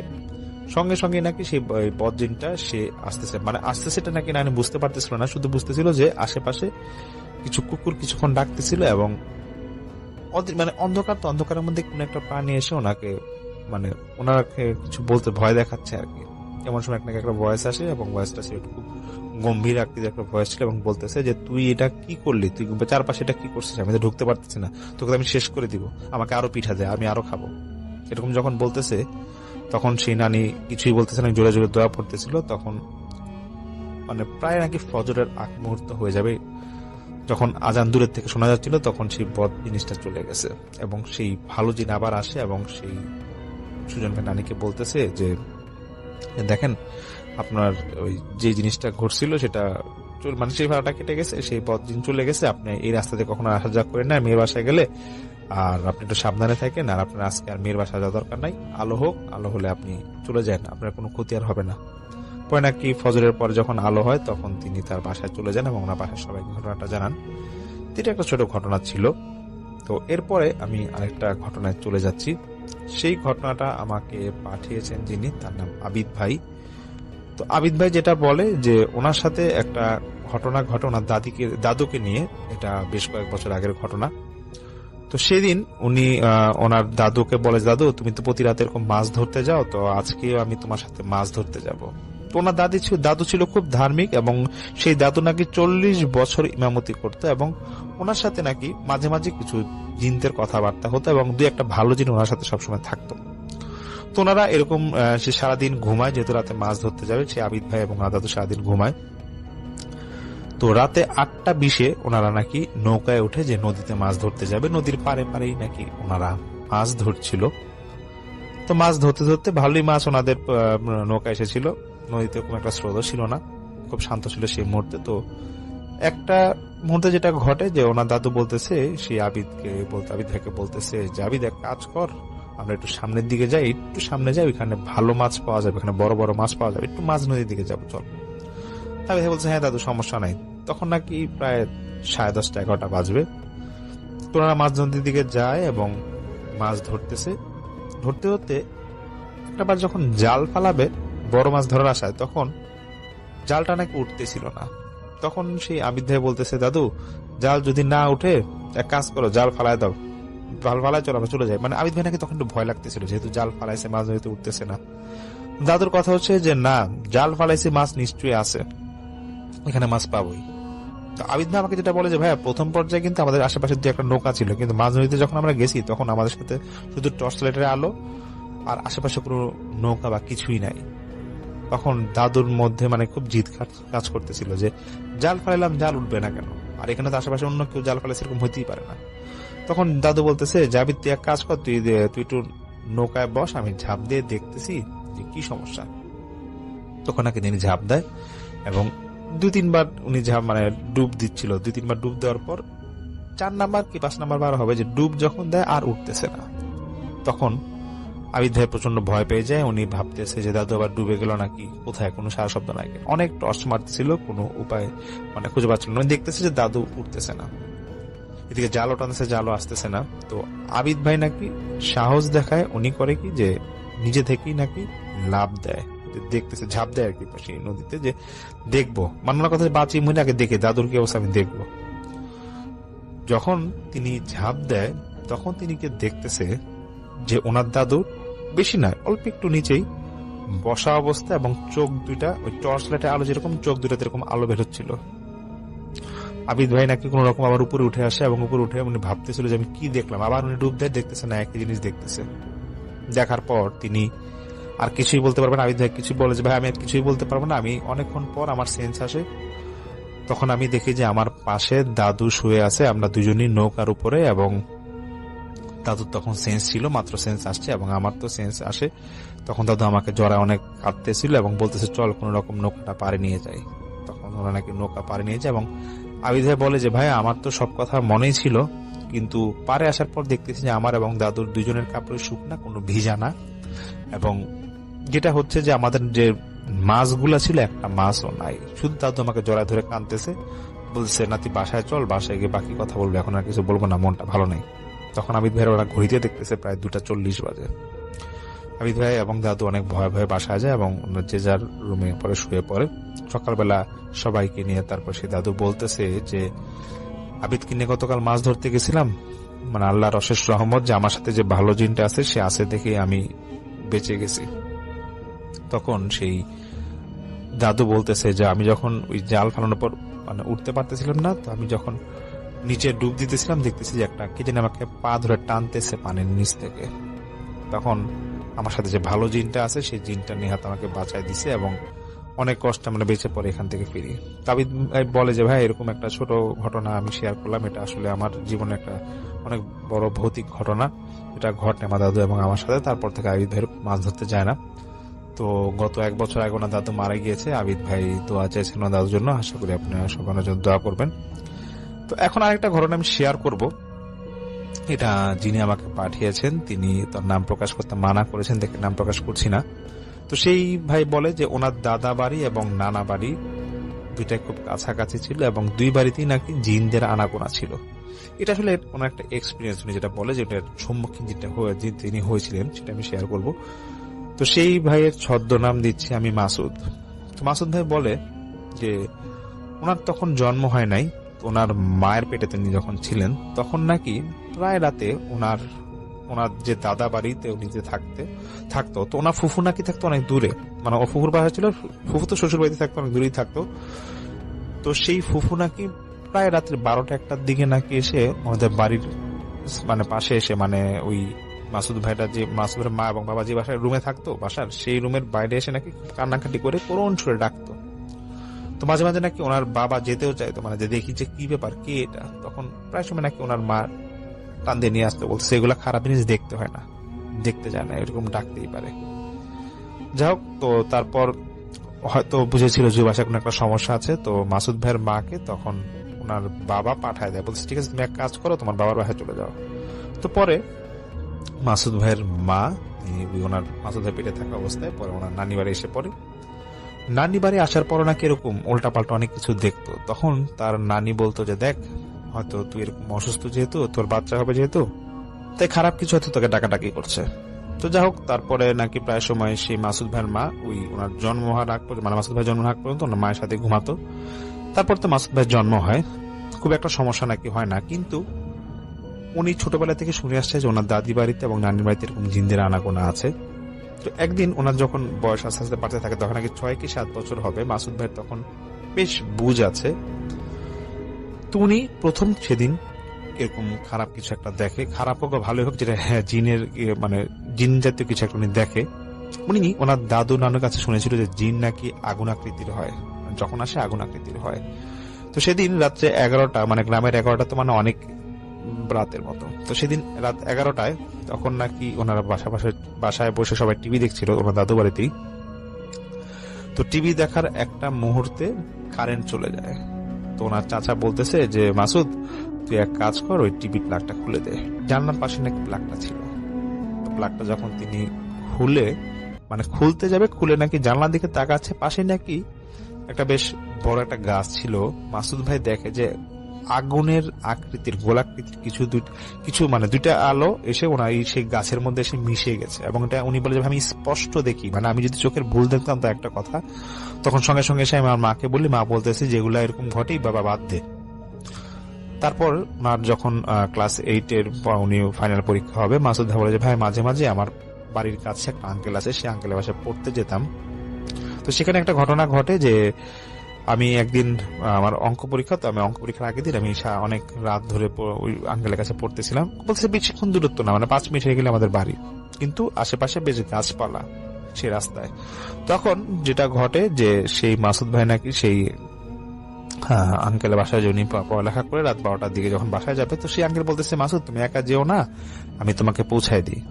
তখন মাসুদ ভাই বলতেছে যে না সমস্যা না, আমি অল্প রাস্তা যেতেই পারবো। কারণ উনি নাকি মাঝে মাঝে এরকম রাতে আসতো, ওই পড়ালেখা যদি কখনো বেশি রাত করে পড়তে হতো, এরকম নাকি উনি আসতে লেট হতো না।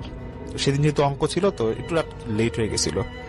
তো মাসুদ ভাই বলতেছে ভাই আমি যখন একা আসি তখন আমি নিজে থেকে গুনগুন করে গান গাইতাম অথবা ওই যে হামনাত এগুলা পড়তাম, পড়তে পড়তে এসে পড়তাম। তো সেদিন যখন আমি হাঁটা শুরু করি একটা বাঁশ গাছ মানে বাঁশ ঝাড়ের মতো একটা ছিল, আমি দেখতেছি যে বাঁশ ঝাড়ের বাঁশটা ঠিক আমি যখন এটা ক্রস করব তখন আমার সামনে এসে পড়ছে, মনে হচ্ছে যে কেউ ধাক্কা দিয়ে এটা ফালাই দিছে। তখন নাকি মাসুদ ভাই দেখে প্রচন্ড ভয় পেয়ে যায় এবং উনি জোরে জোরে 4 কুল পড়তেছিল। যখন পড়তেছে তখন নাকি সেই বাসটা নাকি অটোমেটিক সোজা হয়ে আবার নিজের জায়গায় চলে গেছে এবং একটা গোংরানির আওয়াজ আসতেছিল সেই বাসঝাড় থেকে। এবং কোনো একটা প্রাণী যখন গোংরানি যেরকম আওয়াজ করে সেরকম আওয়াজ আসতেছিল এবং মাসুদ ভাই দৌড় দিয়ে বাসায় এসে পড়ে। ওনার মাকে তিনি আবার জানায়, মা বলতেছে দেখ ওই জায়গাটা তো ভালো না, এরকম ঘটতেই পারে। ঠিক তার কয়েকদিন পরে আবার এক পরীক্ষার সময় রাত্রে রাস্তা দিয়ে আসবে, তখন নাকি ওনাকে এরকম উনি রাত্রে যখন সাহস করে ভাবতেছে যে হয়তো যেটা হওয়ার হয়েছে আমি রাস্তা দিয়ে আবার আসি, তখন ওনার সাথে যে ঘটনাটা ঘটে যে এরকম আবার সেই বাসটা এরকম নেমে যায়। সেদিন উনি কিছুই বলতে পারতেছিল না জন্য কি হয়েছে, বলছে ভাই আমার সাথে কি ঘটলো বুঝলাম না, মনে হচ্ছে আমাকে কিছু একটা ধরছে আমার ঘাড় বরাবর এবং আমার তখন প্রায় সেন্স নাই। শুধু যখন সেন্স আসে দেখতেছি যে চারপাশে অন্ধকার, আমার একটা দুঃসম্পর্কের দাদু আমার মানে কোলে নিয়ে রাখছে, মানে ওনার ঠিক আটুটার মধ্যে রানটার মধ্যে কোলে নিয়ে রাখছে এবং বলতেছে যে মাসুদ তুমি রাস্তায় কি করতেছিলা? তখন বলতেছে যে দাদা আমি বলতে পারবো না, আপনি আপনাকে কিভাবে পাইলেন? বলতেছে তুমি এখন জানো যে রাত কয়টা বাজে? এখন রাত 1:30 বাজে, আর তুমি এখানে এখন কি করতেছো? তখন মাসুদ ভাই বলে যে ভাই 1:30টার সময় আমি আরো ঘন্টাখানিক আগে না আসার কথা, কিভাবে কি হয়েছে বলতে পারবো না। সে দাদু বলতেছে যে তোমার মাথাটা নিচু অবস্থায় ছিল এবং পাটা উল্টানো অবস্থায় গাছের এখানে পড়েছিল, এখন কিভাবে পড়েছিল কিছু বলতে পারবো না, চলো তুমি বাসায় দিয়ে আসি তোমাকে। তখন মাসুদ ভাইকে তখন বাসায় দিয়ে আসা হয়, ওনার মায়ের কাছে দিয়ে আসা হয়। তো ওনার মা বলতেছিল যে মাসুদ ভাই বলতেছিল ভাই আম্মা মনে করছে হয়তো আমি সেই আঙ্গলের বাসা আজকে থেকে যাবো, কারণ মাঝে মাঝে আমি রাত হয়ে গেলে ওখান থেকে যেতাম। তো তারপর হুজুরকে দেখানো হয়, কারণ আমার তারপর থেকে বেশ কয়েকদিন অসুস্থ ছিলাম, হুজুর দেখানো হয়। মাসুদ ভাই বলে যে ভাই হুজুর দেখানোর পর হুজুর বলে যে সবসময় যে এই রাস্তাতে আসা যাওয়া করতে এর জন্য নাকি খারাপ কিছু নজরে এসে পড়েছিল। এবং মাসুদ ভাই বলে যে ভাই আমি দেখতে মানে উনি একটু ফর্সা, তো বলতেছে অনেক সময় হুজুর বলে যে অনেক সময় ফর্সা মানুষ দেখলে খারাপ কিছু নজরে পড়ে সব রাস্তায়, আর এর জন্য নাকি মাসুদ ভাইকে উনি হুজুর কিছু পরা পানি বা ওনার যে আমল করার জন্য কিছু দেয়। তো মাসুদ ভাই তার পরবর্তী কোনো সমস্যা নেই, বলে যে ভাই আমি তো শহরে এসে পড়ি, তারপর কোনো সমস্যা হয় না, তবে আমাদের সেই গ্রামের বাড়িতে এখনো সমস্যা আছে এবং ওই ঝোপঝাড়ের আশেপাশে অনেক কিছু দেখা যায় এবং প্রায় সময় নাকি আগুনের ফুলকি দেখা যায়, যে বাড়ির আশেপাশে বা যে ঝোপঝাড় আছে এখানে এসে নেমে পড়তেছিল নাকি রাতের দিকে বেশি দেখা যায়। উনি আমাকে বলেছে যে হ্যাঁ আমাকে মাসুদ ভাই শেয়ার করেছে যে যদি কখনো সুযোগ হয় যাতে ওনাদের বাড়িতে গিয়ে এরকম আমরা কখনো গিয়ে লাইভ করি, এটা বলেছিল। যাই হোক যদি কখনো সময় হয় ইনশাল্লাহ মাসুদ ভাই এখানে যাব।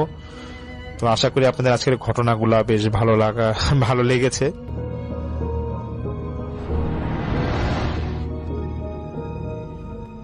আসসালামু আলাইকুম রাসেল ভাই, আমি আপনাকে এখন যে স্টোরিটি শেয়ার করতেছি আশা করি আপনি আমার এই অডিও ক্লিপটি প্লে করবেন। গ্রামটার নাম এখন কেউ উচ্চারণ করতে চায় না, অথচ একই সময় এই গ্রামে ছিল শাহপরান উচ্চ বিদ্যালয়।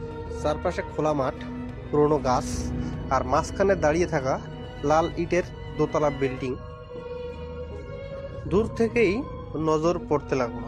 কিন্তু প্রায় 10 বছর আগে হঠাৎ করেই স্কুলটা বন্ধ হয়ে যায়।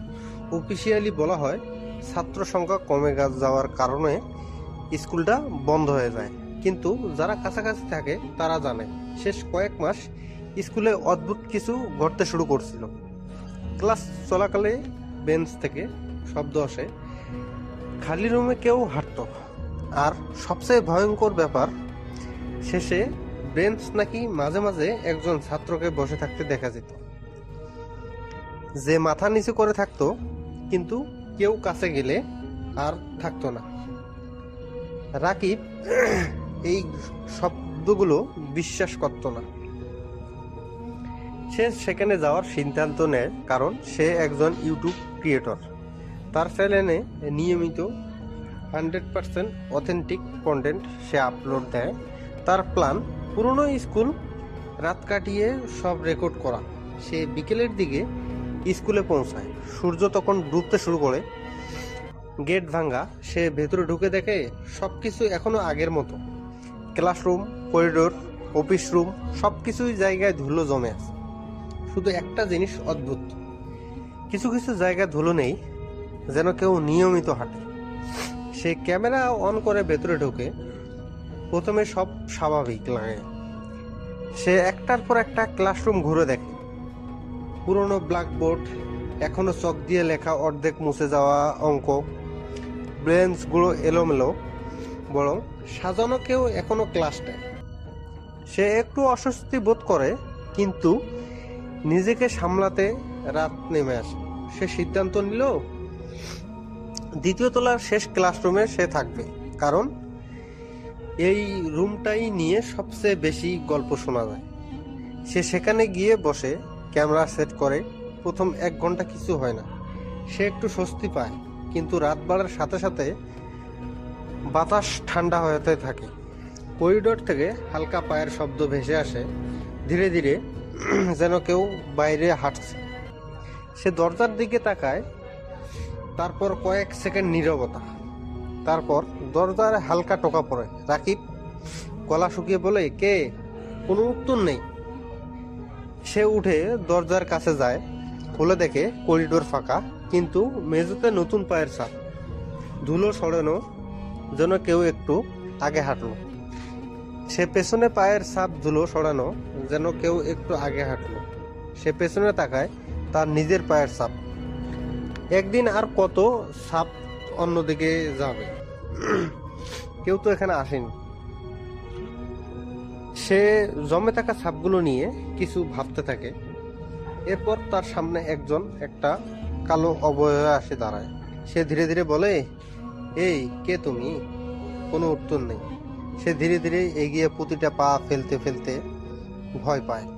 কাছে গিয়ে দাঁড়ায়, হাত বাড়িয়ে ছুঁতে চায়। ঠিক তখনই ছাত্রটা ধীরে ধীরে মাথা তোলে, আর রাকিবের শরীর ঠান্ডা হয়ে যায়, কারণ তার নিজের মুখ একদম একই, শুধু চেহারাটা সম্পূর্ণ কালো আর মুখটা একটু ভাব নেই।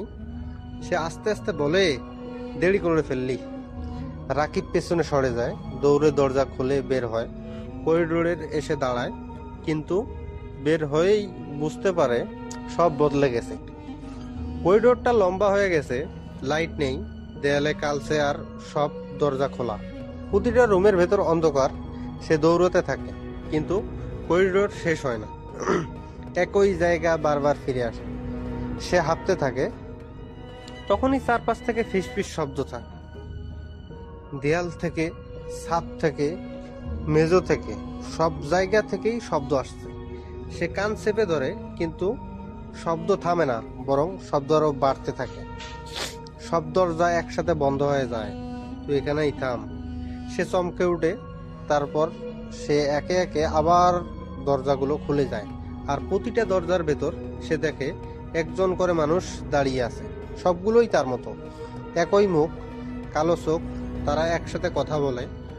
একটা জায়গা খালি ছিল, রাকিব সেখানেই দৌড় দেয়। সিঁড়ির দিক যায়, নিচে নামতে থাকে, কিন্তু যতই নামে সে আবার দ্বিতীয় তলাতেই ফিরে আসে। সে বুঝতে পারে সে এখানে আটকে গেছে। তখনই করিডোরের শেষ থেকেই সে হাঁটতে শুরু করে, ধীরে ধীরে ধীরে ধীরে আসতে থাকে। তার পায়ের শব্দ পুরনো বিল্ডিং জুড়ে প্রতিদিন হচ্ছে। রাকিব পেছাতে থাকে, দেয়ালে ঠেকে যায়। পালানোর আর কোনো পথ নেই। সে সামনে একজন এসে দাঁড়ায়, আর খুব আস্তে আস্তে বলে, এখানে কেউ হারায় না, শুধু বদলে যায়। হঠাৎ সবকিছু অন্ধকার হয়ে যায়। কয়েক সেকেন্ড পরে আবার আলো জ্বলে আসে, কিন্তু এবার রাকিব দাঁড়িয়ে আছে ক্লাসরুমে, শেষ বেঞ্চে বসে, মাথা নিচু করে। তার শরীর নড়ছে না। সে বুঝতে পারে সে নড়ছে না, নড়তে পারতেছে না। সে উঠতে চায়, কিন্তু পারে না, যেন তার শরীর, তার মাথা। এবং তখন তার দরজার দিক থেকে কেউ একজন এসে চেপে ধরে। ওই রুমে আরেকজন লোক ঢুকে পড়ে, নতুন কেউ, হাতে ক্যামেরা, ভয় নিয়ে চারপাশে তাকাচ্ছে।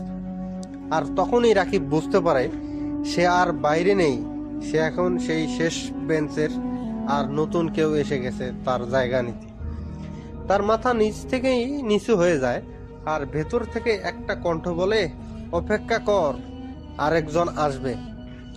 পরের দিন সকালে গ্রামের কিছু লোক দূর থেকে দেখে স্কুলের দ্বিতীয় তলার একজন জানালায় বসে আছে মাথা নিচু করে। তারা ভয়ে কাছে যায় না, কিন্তু কিছুক্ষণ পর সেই ছায়াটা মাথা তোলে।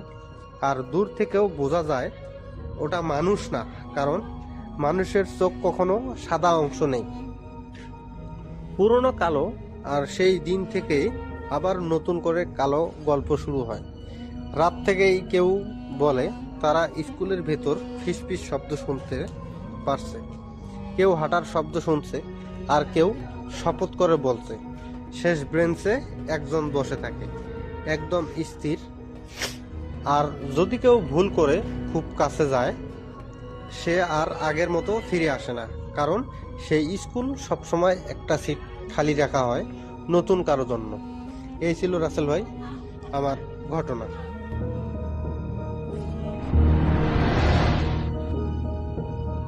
এই তৃতীয় কাহিনীটা হচ্ছে মাসুদ ভাইয়ের সেই যে দুর্ঘটনা একটু আগে যেটি শেয়ার করেছি তার পরবর্তী সময় একদিন মাসুদ ভাইরা তাদের বাসায় তিনি এবং তার ভাই রাতে গল্প গুজব করতে করতে শুয়ে আছেন এবং তারা ঘুমিয়ে যাবেন একটা সময়, এবং দুই ভাই মিলে তারা মাঝে মাঝেই গল্প করতেন শুয়ে শুয়ে। তাদের বিছানা ছিল দুই পাশে, তাদের একটা রুমে দুই ভাই মাঝে মাঝেই সেখানে থাকতেন এবং তারা গল্প করতেন, আড্ডা দিতেন। কারণ ভাইদের বয়সে যে খুব বেশি ডিফারেন্স তা না, তারা বেশ ফ্রি ছিলেন ভাইরা।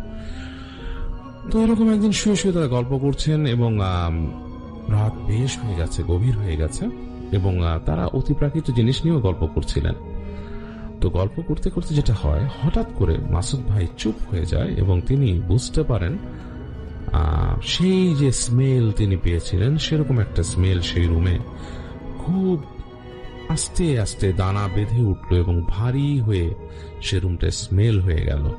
এবং স্মেলটা একটা ডিফারেন্ট টাইপ অফ স্মেল, যেটা বলেছিলাম যে মাংস পচা টাইপের একটা স্মেল, যেটা সচরাচর কোথাও পাওয়া যায় না। এরকম একটা ভারী বাজে স্মেল সারা রুমে ছয়ে গেল।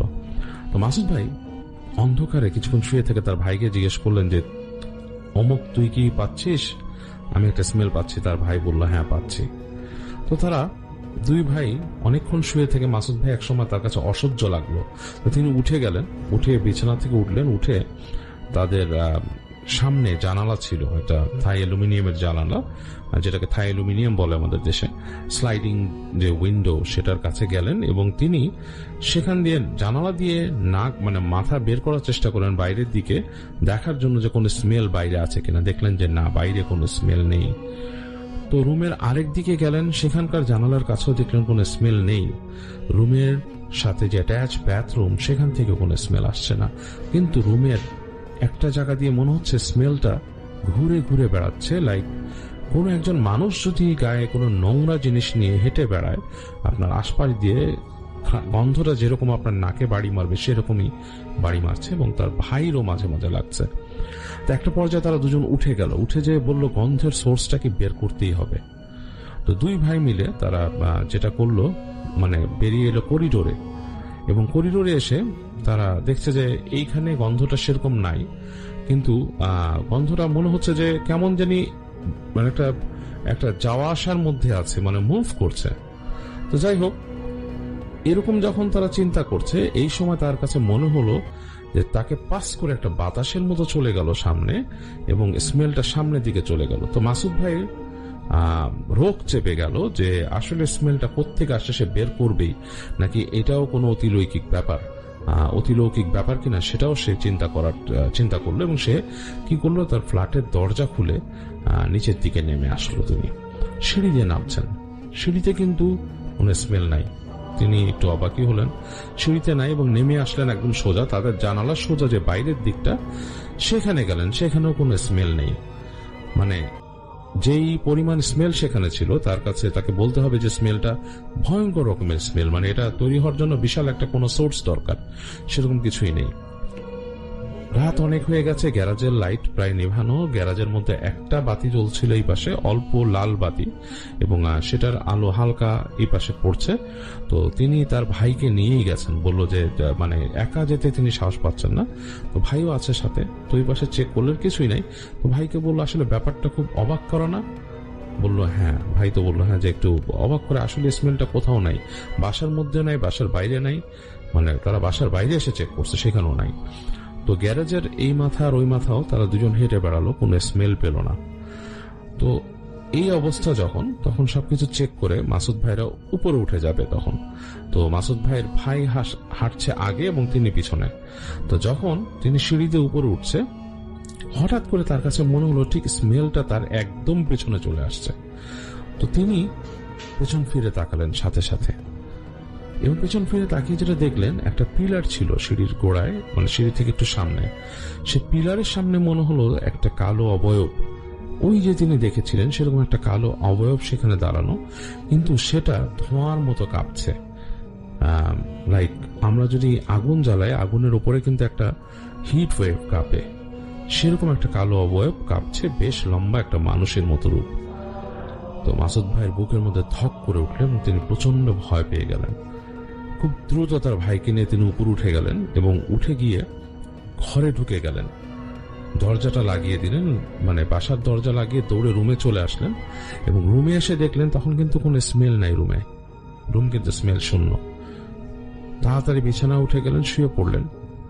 তারপর যখন ঘুমিয়ে যাচ্ছেন, গভীর রাত্রে আবার সেই স্মেলটা তার রুমে আসলো এবং মনে হলো সারা রুম জুড়ে স্মেলটা বিচরণ করলো। তিনি ভয়ে আর কোনো শব্দ করলেন না, মাসুদ ভাই ঘুমিয়ে গেলেন।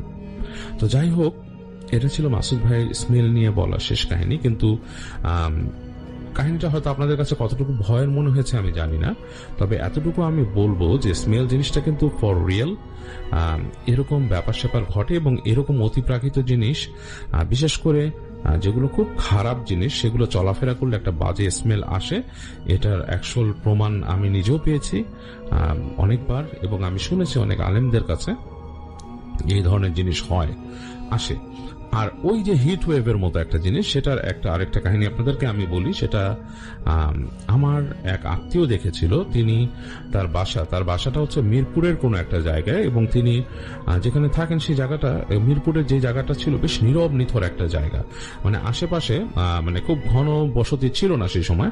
আশেপাশে অন্যান্য বিল্ডিং একটার থেকে একটা অনেক দূরে ছিল, বেশ ফাঁকা ফাঁকা প্লট ছিল। তো তিনি যেটা করেন, তিনি রাতের বেলা হঠাৎ করে রাত 8টা-9টার দিকে বাসার থেকে নিচে নামবেন, কোন একটা কারণে তাকে যেতে হবে একটা দোকানে। তো বেশ একটু দূরে, মানে বাসা থেকে দূরে, এবং তাকে নামতে হবে সিঁড়ি দিয়ে। তো তিনি নামছেন সিঁড়ি দিয়ে। তো তাদের যে বাসার যে সিঁড়ি ঘর, সেখানে অনেক সময় টেনেন্ট যারা ছিল, ভাড়াটিয়ারা, তারা কি করতো, দরজার বাইরে তাদের ময়লার যে ব্যাগটা, মানে গার্বেজ ব্যাগটা, সেটা রেখে দিত ঠিক দরজার পাশে। তো এটা প্রায়ই হতো, এবং হাজার মানা করা সত্ত্বেও টেনেন্টরা শুনতো না। তো ওই দিন তিনি বাসার থেকে বেরিয়ে সিঁড়ি দিয়ে নামছেন। তো ওনার নিজের ফার্স্ট ল্যান্ডিং এ নামার পর তিনি সামনে যেয়ে দেখেন ময়লার একটা ব্যাগ রাখা, মানে পাশের ফ্ল্যাটের পাশে মানে একটা ময়লার ব্যাগ রাখা কেউ রেখেছে, এবং সেইখানে একটা বিড়ালের মতো, সেখানে কিন্তু লাইট আছে, আলো আছে, আলোতে দেখা যাচ্ছে একটা বিড়াল, কিন্তু ঠিক বিড়াল না, বিড়ালের মতোই অতটুকুই শেপ, কিন্তু সেটা মনে হচ্ছে আগুনের একটা মানে ফ্লেম, মানে হিট ওয়েভের মতো, মানে সেটার যে অবয়বটা মনে হচ্ছে ভৌতিক কোনো শরীর না, মানে সেটার কোনো অবকাঠামোটা শক্ত কোনো শরীর না, সেটা বায়বীয় শরীর, এবং সেটা এরকম কাঁপছে। এবং উনি যখন নাকি সিঁড়ির ল্যান্ডিং এ আসলো, সিঁড়িতে কিন্তু আর কেউ নাই, তিনি একা। হঠাৎ করে মনে হলো তার দিকে, সেটা ফিরে তাকালো, এবং তিনি তাকিয়ে দেখলেন সেই যে বায়বীয় যে পদার্থটা, মানে সেই যে হিট ওয়েভের মতো দেখতে যে বিড়ালটা, সেটা দুটো চোখ আছে, জলজল করছে, একদম রাতে অন্ধকারে যেরকম জ্বলে সেরকম জ্বলছে ওই অল্প আলোতে সিঁড়ি ঘরের। তো তিনি কিছুটা ভয় পেয়ে গেলেন, যে আমার যে রিলেটিভ ছিলেন তিনি কিছুটা ভয় পেয়ে গেলেন। একবার ভাবছেন তিনি নামবেন কি নামবেন না, কিন্তু তার নামাটাও জরুরি ছিল, তিনি কোনো জরুরি কারণেই নামছেন। তো তিনি মনে করলেন বা তিনি বুঝতে পারলেন সেই যে বিড়ালটা, সে কিছু একটা খাচ্ছিল, ময়লা বা সামথিং খাচ্ছিল সেখানে। তো উনি দোয়া পড়তে পড়তে এক এক পা করে সিঁড়ি দিয়ে নামলেন। সিচুয়েশনটা কিন্তু ভয়ঙ্কর, আপনারা কেউ যদি এরকম একটা সিচুয়েশনে পড়েন তাহলে বুঝবেন। তো তিনি দেখলেন তিনি যখন দোয়া পড়তে পড়তে এক একটা স্টেপ নামছেন, তখন সেই যে মানে জলীয় বাষ্পের মতো বিড়ালটা, এটা মানে বিড়াল বলবো না, তার কোনো কিন্তু আসলে শরীর নেই। বোঝা যাচ্ছে যে সেটা একটা হিট ওয়েভের মতো দেখা যাচ্ছে, কিন্তু ওইটার কিন্তু শরীর নেই। সেটা একটু একটু করে পিছিয়ে গেল এবং তিনি যখন সিঁড়ির গোড়ায় আসলেন, সেটা দোয়া পড়তে পড়তে সেই বিড়ালটা একটা দরজার সামনে যে সেটে গেল। তিনি যখন নাকি ওই সিঁড়ির ওই মানে চৌকিটা, সিঁড়ির যে ল্যান্ডিংটা ক্রস করে তাড়াতাড়ি নেমে গেলেন সিঁড়ির নিচে, তখন উনি দেখলেন ঘুরে সেই বিড়ালটাই আবার যে বসে সেই ময়লার ওখানে কিছু একটা খাচ্ছে এবং বিড়ালটা এবার তার দিকে ফিরে তাকালো, চোখটা জল জল করছে এবং মুখটা বের করে সে তার সদন্ত দেখালো, তার ভেতরে যে টুথগুলা। বেশ ভয়ঙ্কর একটা সিন। তো তিনি বললেন যে দেখার সাথে সাথে বিড়ালটাকে দেখেই তার গুজবাম্প হয়েছিল, সারা শরীরে রোম দাঁড়িয়ে গেছিল, কিন্তু দাঁত বের করা যে দৃশ্যটা সেটা দেখার সাথে সাথে প্রচন্ড ভয় পেয়ে যান তিনি। প্রচন্ড রকমের গুজবাম্প হয় এবং তিনি ফিরে আসার সাহস পাচ্ছিলেন না নিজের বাসায়।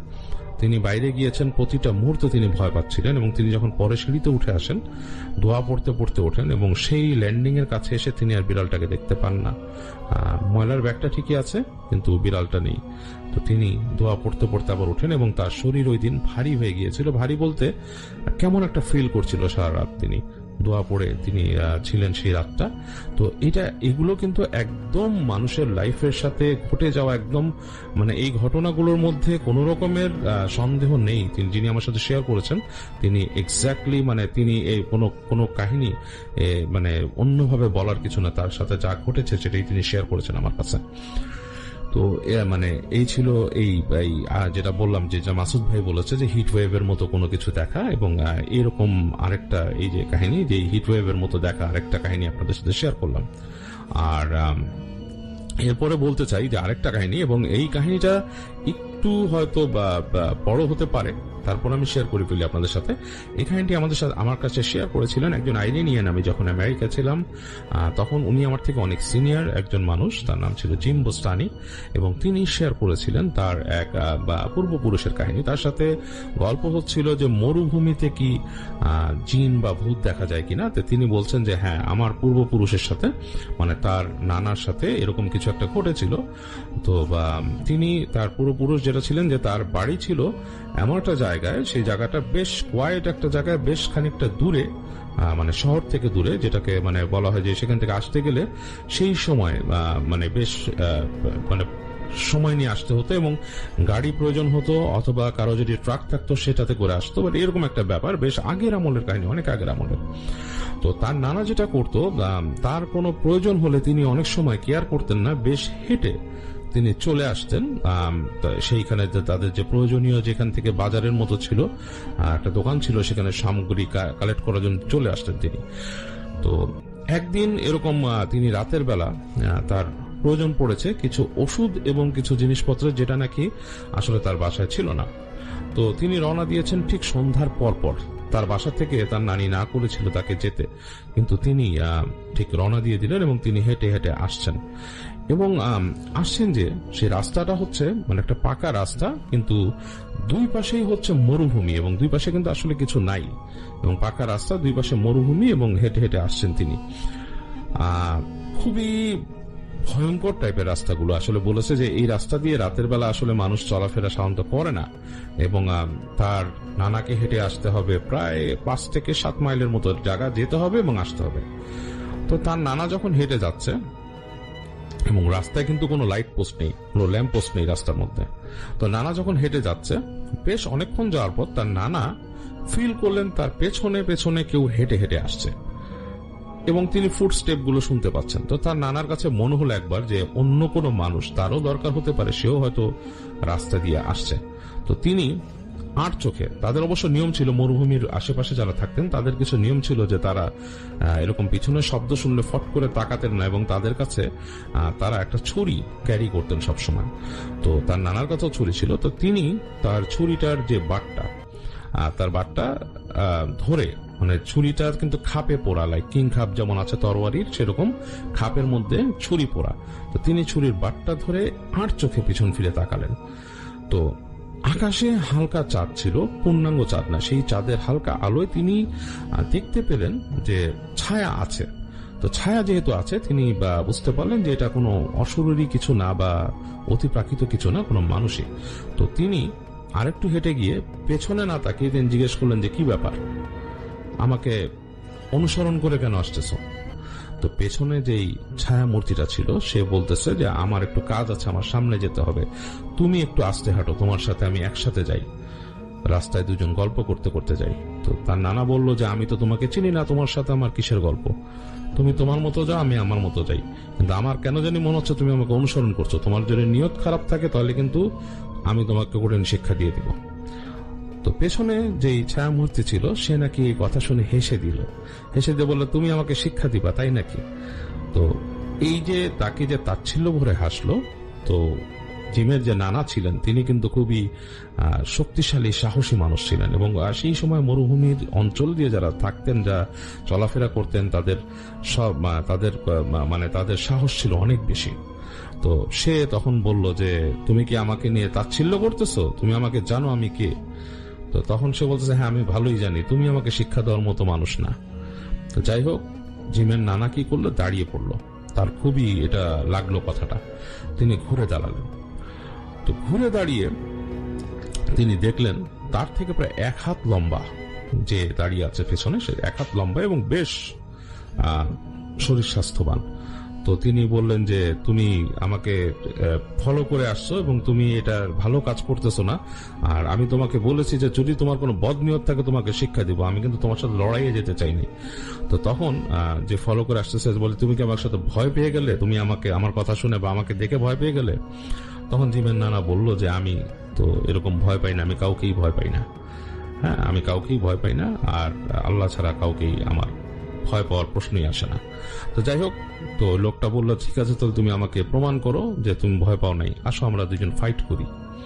তো যখনই যুদ্ধের কথা বললো, তো মল্লযুদ্ধের কথা বললো, জিমের নানার একটু ভয় লেগে গেল, একটু ভয় লাগলো, কারণ তিনি দেখলেন যে এই ব্যাপারটা একটু অ্যাবনর্মাল। হ্যাঁ, এরকম জিনিস সাধারণত ঘটে না, কারণ এইভাবে যুদ্ধের প্রস্তাব কেউ ফট করে কাউকে দেয় না। সেখানে এরকম ভাবে কোনো মানুষকে ফট করে যুদ্ধের প্রস্তাব দেয় না, কারণ যদি কেউ খারাপ মানুষ হয় সে লুট করে নেয় বা সে পেছন থেকে আক্রমণ করে, কিন্তু এখানে তাকে যুদ্ধের প্রস্তাব দেওয়া হচ্ছে। তো তখন জিমের নানার একটা সন্দেহ হয়, তার মনে হয় যে এরকম তিনি অনেক শুনেছেন যে মরুভূমির পাশে মানুষকে অনেক সময় জিনেরা আক্রমণ করেছে এবং মেরেও ফেলেছে।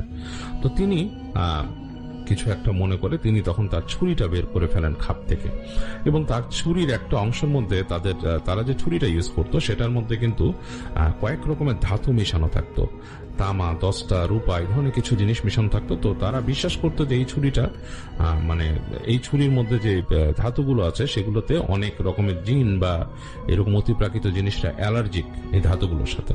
তো তিনি সেটাকে সামনে বাড়িয়ে ধরে সামনে এগোন সেই লোকের সাথে। তিনি স্পষ্টই বুঝতে পারছেন যে এটা কোনো মানুষ না এবং এটা কোনো ব্যাপার আছে।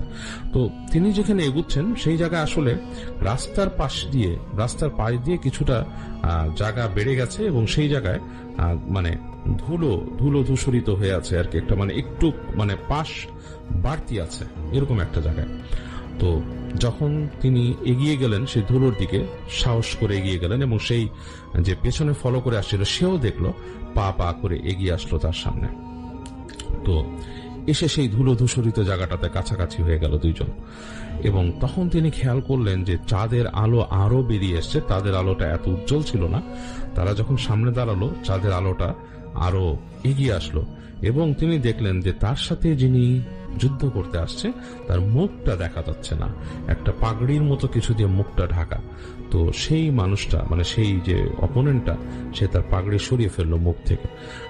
তো জিমের নানার বুকটা ধক করে উঠল, কারণ তিনি তাকিয়ে দেখলেন তিনি যার দিকে তাকিয়ে আছেন তার চেহারাটা ডিফারেন্ট, তার চোখগুলো জলজল করছে এবং তার মাথার মধ্যে পুরো চুল নেই, মাথাটা পুরোপুরি মনে হচ্ছে সুন্দর করে কামানো একটা মাথা, এবং আইব্র যেটা ছিল আইব্রটা মনে হচ্ছে খুব চিকন আর লম্বা অনেক। মানুষের চেহারা যদি ভয়ঙ্কর রকম হয়, একটু ডিফারেন্ট টাইপের, একটু বিভৎস হয়, সেরকম টাইপের একটা চেহারা। এবং তিনি কিন্তু একটু মনে মনে দুর্বল হয়ে গেলেন, এবং তার এই দুর্বল হওয়াটা দেখেই মনে হয় তার অপোনেন্ট যে ছিল সে একটু হেসে দিয়ে বলল কি তুমি কি ভয় পাচ্ছ? তো সে বলল না, আমি মোটেই ভয় পাচ্ছি না, আর তুমি দেখতে পাচ্ছ আমার কাছে ছুরি আছে, এটার মধ্যে কিন্তু আসলে মানে অনেক রকম জিনিস আছে যে শক্তি তুমি যেটার সাথে করতে পারবা না। তো সেই তার যে অপোনেন্ট বললো যে তুমি আমাকে অনেক আন্ডার এস্টিমেট করতেছো বা তুমি আমাকে অনেক ছোট করে দেখতেছো, জিনিসটা আসলে মোটেই সেরকম না। হঠাৎ করে তিনি দেখলেন যে তার যে অপোনেন্ট তার দিকে এক পা বাড়িয়ে চলে আসলেন এবং তিনি অবাক হয়ে দেখলেন যে যতটুকু না তার পায়েটা আসতো তার থেকে অনেক বেশি দূরে সে পা ফেলে তার সামনে চলে আসলো এবং জিমের নানাকে 2 হাত দিয়ে উপরে তুলে ধরলো। এবং জিমের নানা এতটাই ভয় পেয়ে গিয়েছিল আকস্মাৎ এই চেঞ্জিং এবং আকস্মাৎ এই মানুষের যে ফরমেশন চেঞ্জ দেখে, কারণ একটা মানুষ পা ফেলে যতটুকু আসে তার থেকে অনেক লম্বা করে পা ফেলেছে সেটা, এবং জিমের নানাকে তুলে ধরেছে উপরে, এবং তিনি বুঝতে পারলেন যে তাকে অমানবিক শক্তিতে উপরে তুলে ধরেছে। তিনি আসলে আর কিছুই চিন্তা করতে পারছেন না এবং তিনি দেখলেন যে সেই চেহারাতে তিনি তাকিয়ে দেখলেন যে সেই চেহারাটা আরো বিভৎস হয়ে গেছে। তো তিনি বুঝতে পারলেন যে পর মুহূর্তেই তিনি হয়তো মাটিতে আছাড় খাবেন বা কিছু একটা হবে, তিনি কিছু হয়ে যাবেন। প্রচন্ড শক্তি তিনি বুঝতে পারছেন এবং তাকে যে বাতাসে তুলে ফেলছে মাটি থেকে অনেক উপরে, মানে মাটি থেকে মিনিমাম 12-14 ফিট উপরে তাকে তুলে ফেলেছে। তো জিমের নানা তখন প্রচন্ড ক্রোধ ফিল করলেন, কিন্তু সাথে সাথে অসহায় ফিল করলেন, আর তিনি খুব মন থেকে তিনি দোয়া পড়লেন। দোয়া পড়ে তিনি প্রচন্ড শক্তিতে তার হাতে ছুরিটা নামিয়ে আনলেন নিচে। তো সেই ছুরি যে নামিয়েছেন, ছুরির আঘাতে সেই যে তাকে যে হাত ধরে রাখছিল সেই হাতটা কেটে যায়। সে বুঝতে পারে যে হাতের অংশ কেটে গেছে এবং তাকে সেটা ছেড়ে দেয়। তো ছেড়ে দিয়ে সেই জিনিসটা দূরে চলে যায়, প্রচন্ড একটা শব্দ করে, মানে বিকৃত শব্দ করে দূরে সরে যায়। এবং তিনি খেয়াল করেন যে এই যে জিনিসটা দূরে সরে গেল সে একটা প্রকাণ্ড কুকুরে পরিণত হলো মানুষ থেকে। এবং তিনি জিনিসটা সহ্য করার মতো না, জিমের নানা প্রচন্ড ভয় পেয়ে যান, কুকুরে যান তিনি। কিন্তু তিনি প্রচন্ড বিশ্বাস নিয়ে তিনি দাঁড়িয়ে থাকেন ছুরিটা নিয়ে। তিনি ক্রমাগত তিনি দোয়া পড়তে থাকেন আর তিনি চিন্তা করতে থাকেন। তিনি বুঝতে পারেন যে তিনি একটা অশরীরী জিনিসের সামনে হয়েছেন, এটা কোন একটা জিন এবং মরুর জিন। তো সেই কুকুরটা নাকি তাকে বলে যে আজকে তুই বেঁচে গেলি শুধুমাত্র তোর বিশ্বাসের জন্য, নইলে তোকে আজকে গুঁড়ো করে ফেলতাম, এই মরুভূমির মধ্যে পুঁতে রাখতাম তোরে। তিনি পুরো শুনতে পান যে সেই কুকুরটা তাদের ভাষায়, মানে তাদের সেই সময়, মানে তাদের যে আইরেনিয়ান ভাষায় যেভাবে তারা বলে, সেখানকার অ্যারাবিক যেরকম, সে বলে তোকে এই মরুভূমিতে পুঁতে রাখতাম, তুই আজকে বেঁচে গেলি এখানে। তো এই বলে সেই কুকুরটা গড়গড় গড়গড় করতে থাকে। তো জিমের নানা যেটা করে, সে তার ছুরিটা নিয়ে সাথে সাথে খাপে ভরে ফেলে এবং সে সেই জায়গায় বসে দোয়া পড়া শুরু করে। সেখান থেকে আর নড়ে না, কারণ সে চিন্তা করে সে পেছনে ফিরলেই হয়তো তাকে আক্রমণ করতে পারে। তো সে যেটা করে, চোখ বন্ধ করে দোয়া পড়তে থাকে। তার চোখটা বন্ধ করে ফেলে এবং সে ওখানে বসে আর কিছু ভাবে না, আশেপাশের কিছু ভাবে না। সে প্রচন্ড বিশ্বাস নিয়ে দোয়া পড়তে থাকে এবং সে আল্লাহর সাহায্য চাইতে থাকে। তো কতক্ষণ হয়ে গেছে সে জানে না। এক সময় জিমের নানা বুঝতে পারে যে মৃদুমন্দ বাতাস বইতেছে এবং তার আশপাশ দিয়ে কিছু একটা চলাফেরা করতেছে। তো একটা সময় সে বুঝতে পারে যে কেউ নাই আশেপাশে, তার জায়গাটা ফ্রি হয়ে গেছে। এবং তিনি তখন উঠে দাঁড়িয়ে তিনি আর ওই দিকে যান না, তিনি তার বাসার দিকে দোয়া পড়তে পড়তে ব্যাক করতে থাকেন এবং তিনি ব্যাক করে চলে আসেন তার বাসায়। তো বাসায় ব্যাক করে চলে এসে তিনি তার স্ত্রীর সাথে কথা বলেন এবং তিনি সেই তার স্ত্রীকে তার ছোরা বের করে দেখান এবং ছোরার মধ্যে তখনও কিন্তু ব্লাড লেগেছিল, ভেজা ছিল ছোরাটা, এবং সেই যে ফ্লুইড ছিল ছোরার মধ্যে সেটাও কিন্তু কাইন্ড অফ লাইক মানুষের রক্তের মতোই ফ্লুইড ছিল এবং সেটা কালারটা একটু ডিফারেন্ট ছিল। এবং জিমের নানা তখন বলেছেন যে সেই যে জাতি জিনের সাথে যে তার নানা ফাইট করেছিলেন, সেখান থেকে তিনি বলেন যে তাদেরও ব্লিডিং হয় এবং তাদেরকেও মানলে তারা আঘাত পায়, যদি তাদেরকে আঘাত করা যায় সেইভাবে। তো তাদের পরিবারে নাকি সেই ছুরিটা অনেকদিন ছিল, তাদের একটা হেরিটেজের মতো, যে তার নানা যে জিনকে আঘাত করেছিলেন এবং জিনের সাথে লড়াইয়ে জিতেছিলেন সেই ছুরি দিয়ে। তো এই ছিল জিম বোস্তানির নানার কাহিনী।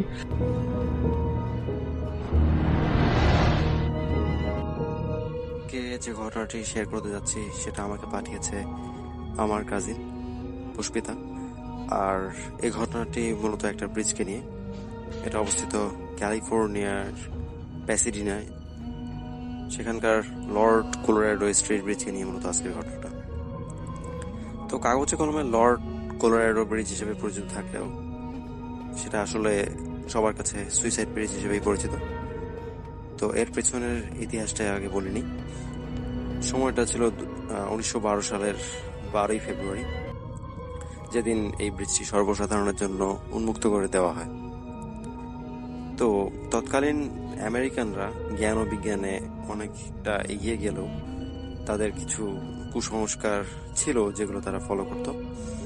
তার মধ্যে একটা ছিল যে বড় কোনো কনস্ট্রাকশন, সেটা হতে পারে কোনো দালান বা সেতু বা যে কোনো কিছু, সেটা ব্যবহার করার পূর্বে তারা যেটা করতো যে তারা তাদের চার্চের ফাদার বা ধর্মগুরু যারা ছিল তাদের দ্বারা কিছু রিচুয়াল সেখানে তারা করিয়ে নিত। কিন্তু এই লর্ড কোলোরাডো ব্রিজের বেলায় এমন কিছু করা হয়ে ওঠেনি, কারণ চার্চের যারা ফাদার ছিলেন তারা বলেছেন যে ফেব্রুয়ারি মাসটা আসলে খুব ব্যাড একটা সাইন বহন করে, তাই এই ব্রিজটা যেন অগাস্ট মাসে সর্বসাধারণের জন্য উন্মুক্ত করে দেওয়া হয়। কিন্তু তৎকালীন ক্যালিফোর্নিয়ার গভর্নর যিনি ছিলেন তিনি কোনোভাবেই 6 মাস অপেক্ষা করতে রাজি হন না। তিনি খুব দ্রুত ফেব্রুয়ারিতেই ব্রিজটি ওপেন করে দেন। তো এভাবে বেশ কিছুদিন কেটে যায়, ব্রিজ স্বাভাবিকভাবেই ব্রিজে মানুষজন যাতায়াত করছিল। কিন্তু কিছুদিন পর সবার কাছ থেকে একটা অভিযোগ আসতে থাকে যে ব্রিজে একটা চাপা ভাইব্রেশনের মতো শব্দ পাওয়া যেত। তো টেকনিশিয়ানদের এ সম্পর্কে জিজ্ঞেস করা হলে তারা বলেন যে একটা খরস্রোতা নদী নিচ দিয়ে প্রবাহিত আর যানবাহনের শব্দ, এই দুই মিলে হয়তো কোনো একটা নতুন শব্দ সৃষ্টি করেছে।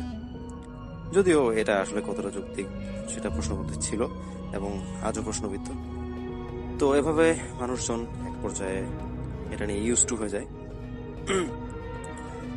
তো এবার মূল ঘটনায় আসা যাক, সেটা যেটা দিয়ে এই ঘটনার সূত্রপাত, সেটা হলো 1914 সাল। সে বছর কোনো এক মহিলা ব্রিজ পারাপারের সময় কোনো এক ছিনতাইকারী কর্তৃক সর্বস্ব লুণ্ঠিত হন এবং শি ওয়াজ রেপড। তো এই ঘটনার পর কথিত আছে সেই মহিলা ব্রিজ থেকে লাফ দিয়ে সুইসাইড করেন এবং তার সাথে তার 4 বছর বয়সী ছোট শিশু ছিল। তো এই ঘটনার কিছু 2 সপ্তাহ ইনভেস্টিগেশনের জন্য ব্রিজটা সিল করে দেওয়া হয়। তো এরপর যখন ব্রিজ খুলে দেওয়া হয় তখন তারপরে যত উদ্ভট ঘটনা ঘটতে থাকে, সেগুলোর মধ্যে ছিল যে গাড়ি যখন যাতায়াত করতো তখন রাস্তার ডিভাইডার বরাবর অনেক গাড়ি চালক দেখতে পেত যে কোনো এক মহিলা দাঁড়িয়ে আছে। তারপর কোনো পথচারী রাত্রে যখন ব্রিজটি পারাপার করতো তখন আচমকা কোনো এক মহিলা তাদের সামনে চলে আসতো এবং অত্যন্ত করুণ সুরে শুধু একটা কথা বলতো, কি দোষ ছিল আমার এই 4 বছরের ছোট শিশুটা। তারপরও এমনও মানুষ দেখেছে যে কেউ একজন ব্রিজ থেকে লাফিয়ে পড়ছে, তারপরে হুট করে কেউ একজন পাস করে যাচ্ছে, অথচ গাড়ি বরাবর সেটা ভেদ করে গেলেও কোনো হচ্ছে না, অর্থাৎ ছায়ামূর্তি টাইপের কিছু একটা মনে হচ্ছে। তো এরকম অনেক ইনসিডেন্ট মানুষজন সেখানে ফেস করতো। আর এটা বেশ কয়েক বছর স্থায়ী ছিল। তো আস্তে আস্তে এই ঘটনাটাও মানুষ এক সময় অভ্যস্ত হয়ে যায়। তো এই ঘটনার পর যেটা হয় যে আমেরিকান এক জার্নালে প্রকাশিত খবর অনুযায়ী যেটা পাওয়া যায় যে 1934 থেকে 38 এই বছরটা সেই প্যাসিডিনা নামক জায়গাটায় অনেক আত্মহত্যার ঘটনা ঘটে এবং সেখানে উল্লেখ করা হয়েছিল যে 1700 জন সেখানে সুইসাইড করেছিল সেই ব্রিজটায়। কিন্তু লোকমুখে কথিত হচ্ছে যে সেই সংখ্যাটা আরো অনেক বেশি। তো এই ঘটনার পর স্বাভাবিকভাবেই ব্রিজটা নিয়ে অনেক জল্পনা কল্পনা সৃষ্টি হয় এবং মানুষজন সেটা নিয়ে অনেক কিছুই অনেক রিপোর্ট প্রকাশিত হয়, অনেক জার্নালে অনেক খবর প্রকাশিত হয়। তো ব্যাপারটা সেখানেই থেমেছিল। তো এবার শেষ যে ঘটনা সেটাই আসি, যে যার মাধ্যমে এই প্যাসিডিনার এই ঘটনাটি সারা বিশ্বব্যাপী ছড়িয়ে পড়েছিল।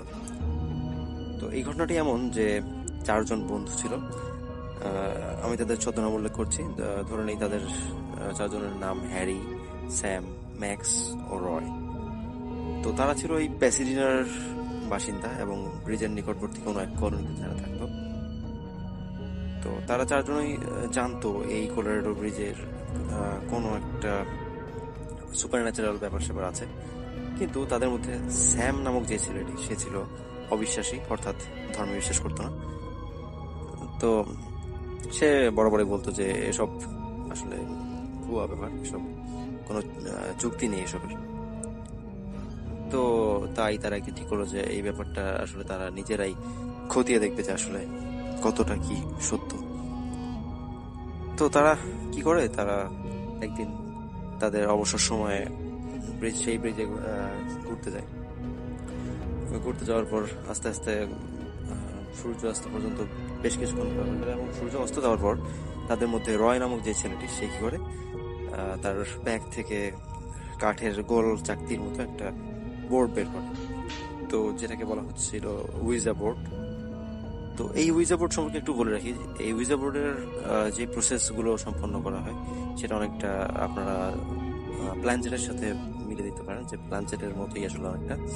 এখানে কি করা হয়, এখানে এই বোর্ডে 0 থেকে 9 পর্যন্ত ইংরেজি ডিজিটগুলো আছে, এবং প্রতিটা ঘরে আলাদা আলাদা বিভিন্ন সাইন এবং বিভিন্ন কথা লেখা আছে, যার মধ্যে হ্যালো, ইয়েস, নো, তারপরে একদম লাস্ট 9th ঘরে লেখা আছে গুড বাই। তো এখানে গুড বাই সংখ্যাটাকে একেবারেই অশুভ বলে ধরা হতো, এবং এটা বলা আছে যে গুড বাই যদি র্যান্ডমলি কারো স্পিনে চলে আসে তাহলে সে যেন গুড বাই বলে সেখান থেকে পোলাইটলি উঠে যায় এবং মনে মনে সরি ফিল করে। তো এরা 4 জন সেই উইজা বোর্ডে সেই প্রসেসটা শুরু করে, এবং তাদের প্রায় 3 জনেই খেলা সেই প্রসেসটা মোটামুটিভাবে সম্পন্ন করে। তো সবশেষে আসে স্যামের পালা। স্যাম যখনই স্পিন করছিল, তো স্যামের স্পিনের পরেই সেখানে একেবারে 9th ঘরটা চলে আসে, এবং সেখানে লেখা ছিল গুড বাই। তো এটা দেখার পর সবাই বেশ অবাক হয় এবং বিস্ফোরিত চোখে স্যামের দিকে তাকায়। স্যাম বেশ রেগে যায়। স্যাম বলে যে হোয়াট, কি হলো তোমার?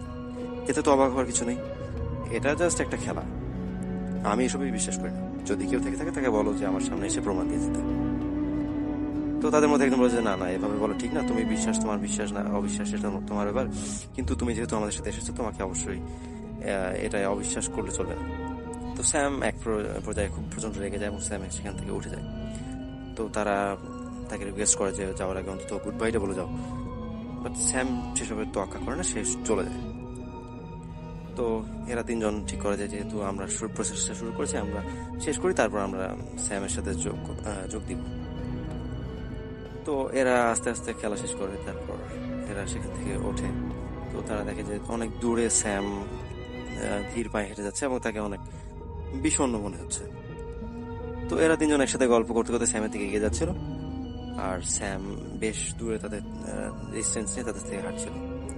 তো এরা 3 জন এক সময় গল্পে এমন মানে অন্যমনস্ক হয়ে পড়ে, এবং তারপর এক সময় তার সামনে থেকে দেখে যে স্যাম তাদের সামনে নেই। তো এমন সময় সন্ধ্যা হয়ে যায়, তারা অনেকক্ষণ স্যামকে খোঁজাখুঁজি করে। স্যামকে খোঁজাখুঁজির সময় অনেক খোঁজাখুঁজির পরে যখন স্যামকে পাচ্ছিল না, তখন তারা ডিসাইড করে যে হয়তো বা স্যাম যেহেতু মন খারাপ তাই চলে গিয়েছে। তো আমরা এক কাজ করি, আমরা যে যার বাসায় চলে যাই এবং কালকে সকালে তার স্যামের খোঁজ নেওয়া যাবে। তো তারা নিজে বাসায় চলে যায়, এবং পরদিন সকালে স্যামের বাসায় গিয়ে খোঁজ নিয়ে দেখে যে স্যাম গত রাতে বাসায় আসেনি। তো সেদিন স্যামকে তাদের বিভিন্ন ফ্রেন্ডের বাসায় খোঁজ করা হয়। তো কোথাও স্যামকে পাওয়া যায় না, তখন তার ফ্যামিলি করে, তার ফ্যামিলি ব্যাপারটা পুলিশকে ইনফর্ম করে। তো এই ঘটনার প্রায় 1 কি 2 দিন পর সেই কলোরাডো স্ট্রিট ব্রিজের নিচে স্যামের লাশ পাওয়া যায়, এবং অবাক ব্যাপার হচ্ছে সেই লাশে কোনো মানে পানিতে ডুবে মারা যায়নি, বা কোনো কিভাবে মৃত্যু হলো সেটা খুবই রহস্যজনক ছিল। আসলে কোনো আঁচড়ের দাগ বা কোনো কিছুই ছিল না সেই বডিতে। তো এতে বাকি 3 জন বন্ধু অত্যন্ত শোকে জর্জরিত হয়ে পড়ে। তো এরপর তারা সেই ব্রিজে আর কখনো সেভাবে যেত না, তাদের বাড়িতে বসে থাকতো বা এরকম কিছু করতো। তারাও এক ধরনের ছোটখাটো শখ খায়। তো এর মধ্যে এরা 3 জনই যে জিনিস এক্সপিরিয়েন্স করে একসাথে, সেটা হচ্ছে যে তারা যখন রাতের বেলা ঘুমোতো, তারা দেখতো ঠিক যখন রাত 2-2:30 বাজে তখন কেউ একজন তাদের ঘরে পায়চারি করতো। তো প্রথম এই ঘটনাটা তারা খুব একটা পাত্তা দিত না, তারা এটা স্বাভাবিকভাবে নিয়েছিল বা হয়তো তাদের মনের ভুল এরকম কিছুটা ভেবে উড়িয়ে দিয়েছিল। কিন্তু আস্তে আস্তে একদিন যেটা হয় যে তারা দেখে যে আসলে কেউ একজন তাদের রুমে হেঁটে বেড়াচ্ছে, এবং এক সময় সেই অবয়বটা যখন তাদের কাছাকাছি আসে তখন তারা দেখতে পারে সেটা আর কেউ নয়, সেটা স্যাম। কিন্তু সেই স্যামের মুখে কোনো মানে মুখটা ছিল একেবারে ফ্যাকাশে, সেখানে রক্ত শূন্য একটা মুখ। আর সেটা তাদের মুখের কাছাকাছি এসে তাদের দিকে ঝুঁকে ভেঙচি কেটে শুধু একটাই কথাই জিজ্ঞেস করতো, আমার তো গুড বাই বলা হলো না।